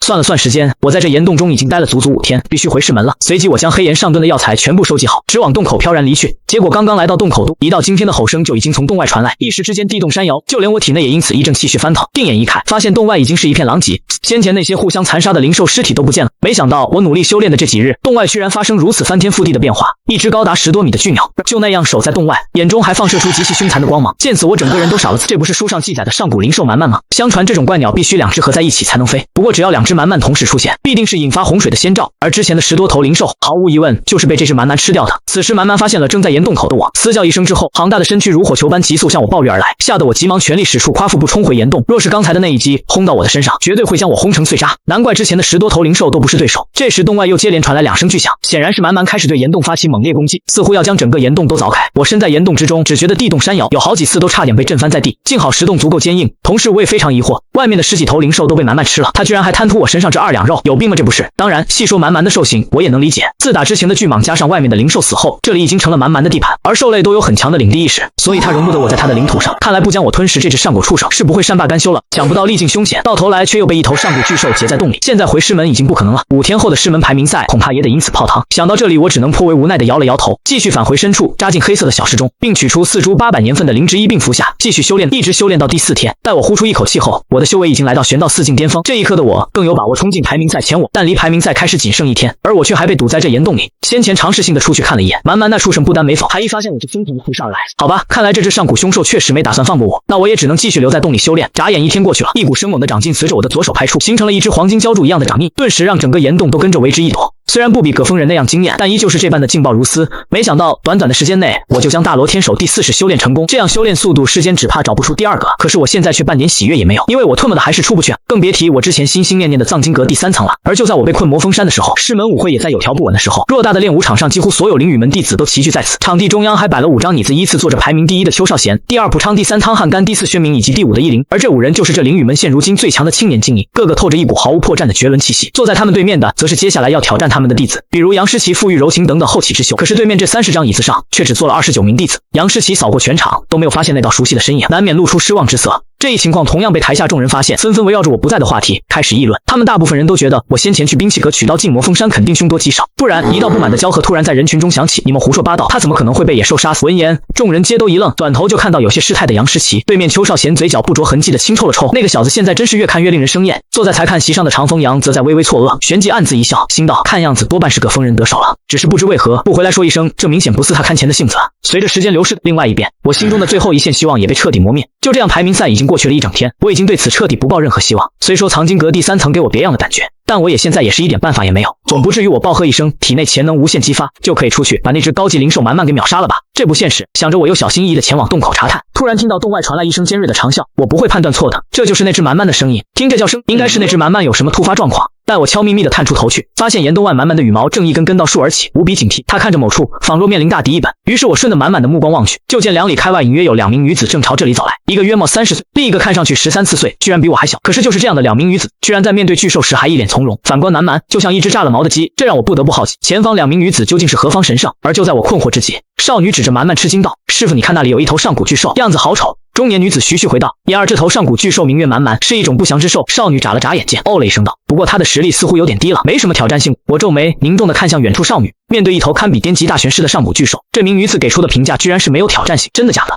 而中年女子闻言眼中满是慈爱之色。叶儿，为师不是告诉过你，做人不能太挑剔吗？现在你要是一招不能将这只蛮蛮打死，我就罚你回去抄写诗经300遍。听到要抄写诗经300遍，少女脖子一缩，似乎面对着难以想象的痛苦惩罚一般。他立刻走到上古巨兽蛮蛮的面前，狠狠地瞪了蛮蛮一眼。蛮蛮顿时张着巨大的扁嘴，朝少女暴掠而去。少女极有可能就此成为蛮蛮的腹中餐，但我却无能为力。除非还有一种可能，那名少女是个变态，变态到蛮蛮还真就拿她一点办法都没有。结果却出乎意外地正中我心中的无聊兔子。少女突然仿佛蛟龙出海一般，朝着蛮蛮的头上猛地一下狠切，身躯暴跳而起，化掌为刀。扑哧一声过后，蛮蛮如钢铁般坚硬的头颅被一分为2爆开，连一声惨叫都来不及发出。看到这一幕，我直接张大了嘴，甚至脱口而出：还真他妈是一个极其变态的少女啊！这般实力绝对超越了玄道境界的宗道，无法想象这居然会出现在一名看起来比我还小的少女身上。而他们有这样的实力，我估计已经发现了我的存在，但他们似乎对我不感兴趣。直到他们走远之后，我从震惊中缓缓回过神来，当真适应了那句人外有人天外有天，于是我进入到了空灵状态，将刚才的一切烙印在脑海里，准备随时可以调出来观看研究。收回心神之后，我不再迟疑，迅速离开这片危险之地。不过离开之前，我有一件非常重要的事情要做。随即目光落在了蛮蛮的尸体上，目光都不由得炽热了起来。二话不说，抽刀将蛮蛮的尸体分割，干的那叫一个热火朝天。毕竟不热火也不行，要是动作慢了，鬼知道这里还会窜出什么危险。果不其然，四周林中再次响起了声声嘶吼，很显然是其他巨兽被蛮蛮尸体的气味吸引。于是我毫不犹豫将夸父步发挥到极致，本以为可以原路逃离，结果一头巨鹰发现我后直接俯冲而下。也幸好这玩意徒有其表，并不强，我立刻底牌尽出，回身便将霸杀3式的巨大拳劲打在巨鹰身上。随着巨鹰一声惨叫，庞大的身躯直直掉落地面，气绝而亡。看着自己的拳头，我心中泛起一阵狂喜。突破到4境巅峰后，我的力量居然能将一头低级灵兽一拳轰杀。而返回的途中，我也再次遇到了好几次凶兽，同样都不是我的一拳之敌。就这样一路风驰电掣，我终于在2个时辰后回到了凤凰城，没有丝毫停留。我将天才地宝和灵兽丹放好后，继续赶路。同一时间，练武场上喧闹已久，过无尘苍劲雄浑的嗓音响起：今日排名赛前10名已定。没想到会进行到这么晚，不过根据赛制安排，接下来的比赛依旧会继续，直到决出前5的名次。而师门前5名最杰出的弟子就坐在你们的面前，有任何不服的弟子皆可上来挑战。若是能将排名上的弟子击败，相应奖励自然就归胜利者。刹那之间，鸦雀无声。一天的比斗不是白进行的，前5名的弟子当然都接受了许多次的挑战，而挑战他们的人也都是通过各种厮杀才最终决出29名强者。这些人都赢不了的对手，台下弟子又有什么还敢不自量力？而对于众弟子的反应，郭无尘也早有预料，便也只是给予众弟子一个和煦的微笑。结果让所有人都没有想到的是，一道身影正火急火燎地冲进练武场。我看了一眼已经坐上席位的10名弟子，毫无疑问，这就是师门新进的弟子。前世只是令我颇感意外的是，长津雪居然也出现在了那里。他不是强行挑战然后被踢出去了吗？随即我转念一想，笑了，看来有个好爹确实很重要。而此时，不少弟子发现了我的身影，并针对我没死在野外的话题议论起来。我听着那些窃窃私语，出去好笑。我死了，你们要议论一道；我没死，你们又要议论一道。咋了？我是师门当红人无不长，你们则是不议论我就睡不着觉是吧？我没有理会这些乱七八糟的，先朝远处的尸气少女笑着点了点头，然后向贵有臣解释道：对不起，长老，我因为有些事情耽搁，所以来晚了，不知道还有没有资格参赛。结果没等郭无尘说话，一道冰冷的嗓音便响起：不行！所有人放眼望去，就见长风阳一脸冷漠地站起来道：我有国法，门有门规，错过时间就是自动弃权。现在半路杀出来说要参赛，岂不是乱了规矩？此话一出，相比长风阳心中的困惑，我的眸中则是下意识地掠过一抹杀意，因为我早就想到那3个追杀我的胖子背后的指使者必定是长风阳，要不是我福大命大，现在根本就不可能站在这里。于是我毫不留情面回道：长风阳，我记得你只是个刚晋升的执事长老，我有没有资格参赛还轮不到你说了算。长风阳顿时露出一脸怒意，没想到居然有弟子胆这么跟长老说话，包括四周众人无一不在用惊讶的目光看着我，甚至有不少人都被我的举动彻底惊呆。好在郭无尘发话打破这个僵局，老夫刚才说过了，有任何弟子想挑战前10甚至是前5都可以上台，这也是早就定好的规矩，常长老莫非忘了不成？听了郭无尘的话，长风阳一时被塞得哑口无言，脸色要多难看就有多难看。掌门苍松义更是一锤定音，起身说道：既然是本门早已经定好的规矩，那么便不必再说了。不过我们有言在先，台下的那位弟子迟到了一整天也是事实，所以必须有所惩罚，而惩罚是他只能选择前5的弟子进行挑战。听着掌门的话，我冲他点了点头，表示我同意了。旋即我将目光投向看台中央的5人，最后经过深思熟虑，我缓缓抬起了右手，指向了排名第3的汤汉干。10天前他扬言要替长津雪出气，10天后我也不需要他另找机会，直接给他一次，要么能履行诺言，要么成为我手下败将的机会。汤汉干笑了笑，起身，因为我的选择正合他意。师门之中早有许多人听说汤汉干有了奇遇，竟无意中得到了一颗烈焰种子，前些时候还一招打败仙世宗高阶弟子袭尘，因此还在师门里掀起一阵狂热，甚至有不少的弟子直接将汤汉干视为了自己偶像，将他看作有望战胜邱少贤夺得师门第1宝座的男人。而就是这样一个男人，我此时选择的挑战对象居然是他，这顿时引得众人一片哗然。而原本想着如果我选第5名的一某人便狠狠嘲讽我怕了的那些人，这一刻也彻底闭上了嘴，可见所有人对汤汉干的实力认可。片刻的喧哗后，居然还有不少人喊出了口号：汤汤汉干打败秦毅，对此我也只能呵呵一笑，心说如果汤汉干在你们心中真有这么强大，何必还要为他跟我的决斗加油？可想而知，在你们心中我也很强大，强大到不为汤汉干加油，你们会觉得心虚。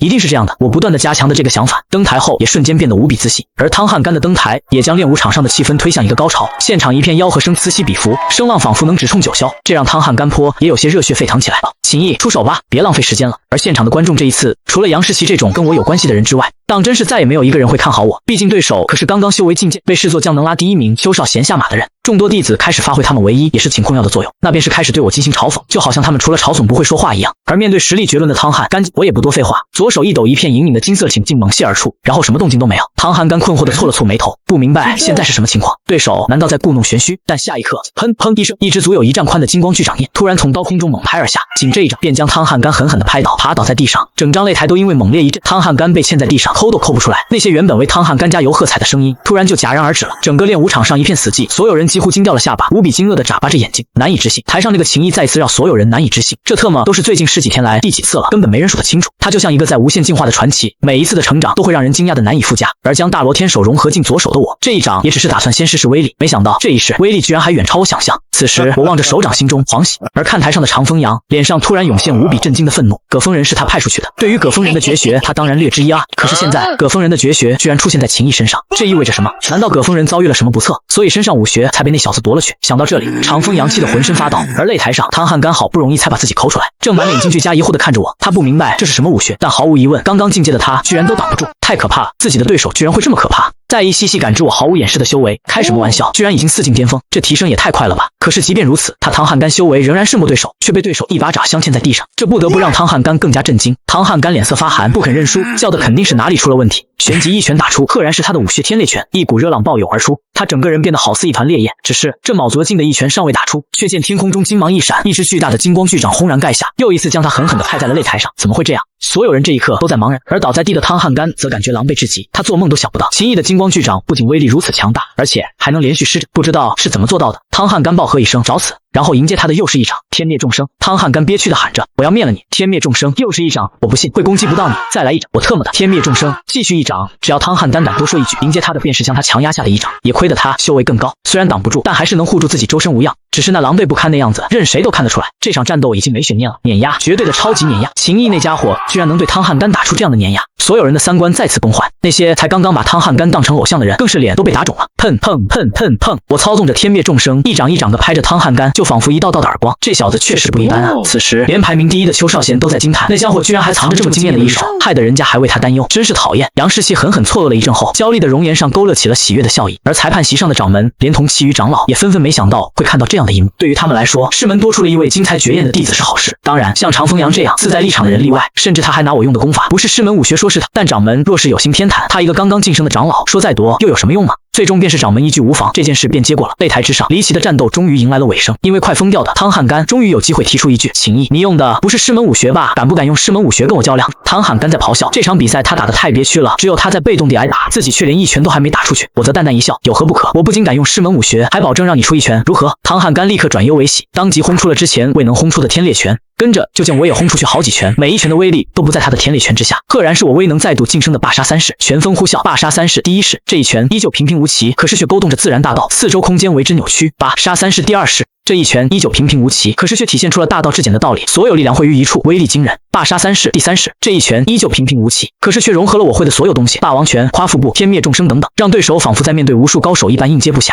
霸杀三式一出，没有任何悬念，也没有任何意外。排名第3的汤汉干被直接轰下擂台，所有人这一刻仿佛都在琢磨，1个多月前台上那名少年还是众弟子嗤笑的对象，可是1个多月后的今天，只是一拳就将排名第3的汤汉干轰下擂台。秦毅挑战汤汉干成功，两人名次互换，秦毅暂且排名第3。经过长时间的沉默，郭无尘突然宣布，整个场面一下子就炸开了，每一个人的眼中都流露着震撼、难以置信、叹服以及惊愕的神色。而在裁判席上，刚才还对我没有使用师门武学颇有微词的人，这一刻也彻底闭嘴了，所有争论自此停止。最后的最后，我并没有挑战第1名的邱少贤，也没有挑战第2名的卜长，因为这样已经够了。在掌门宣布此次舞会彻底结束之后，最终排名也终于定了下来，第1名邱少贤，第2名卜昌，第3名秦毅，第4名杨世奇，第5名易林。而我与汤汉干对决时的金光巨掌印，还有那最后霸绝的拳法，更是让所有弟子都是历历在目，甚至披上了一层神秘的轻纱。能战胜汤汉汗干的人，谁敢说他暂居的第3名就是他的实际排名？这人是真正有实力冲击第1名的人啊！针对我的议论仍在此起彼伏，而进入前5名后，我也终于如愿以偿获得了进入藏经阁第3层的资格。那里有让我熟悉的感觉和莫名的悸动，我很期待知道那里面到底藏着什么。神秘的强壮左手跟藏经阁第3层里藏着的东西又有什么关系？而我在这当中又扮演了一个什么样的角色？想着这些，我转头看向了藏经阁，总感觉在那里会有开启我新旅程的钥匙，真的让我无比期待。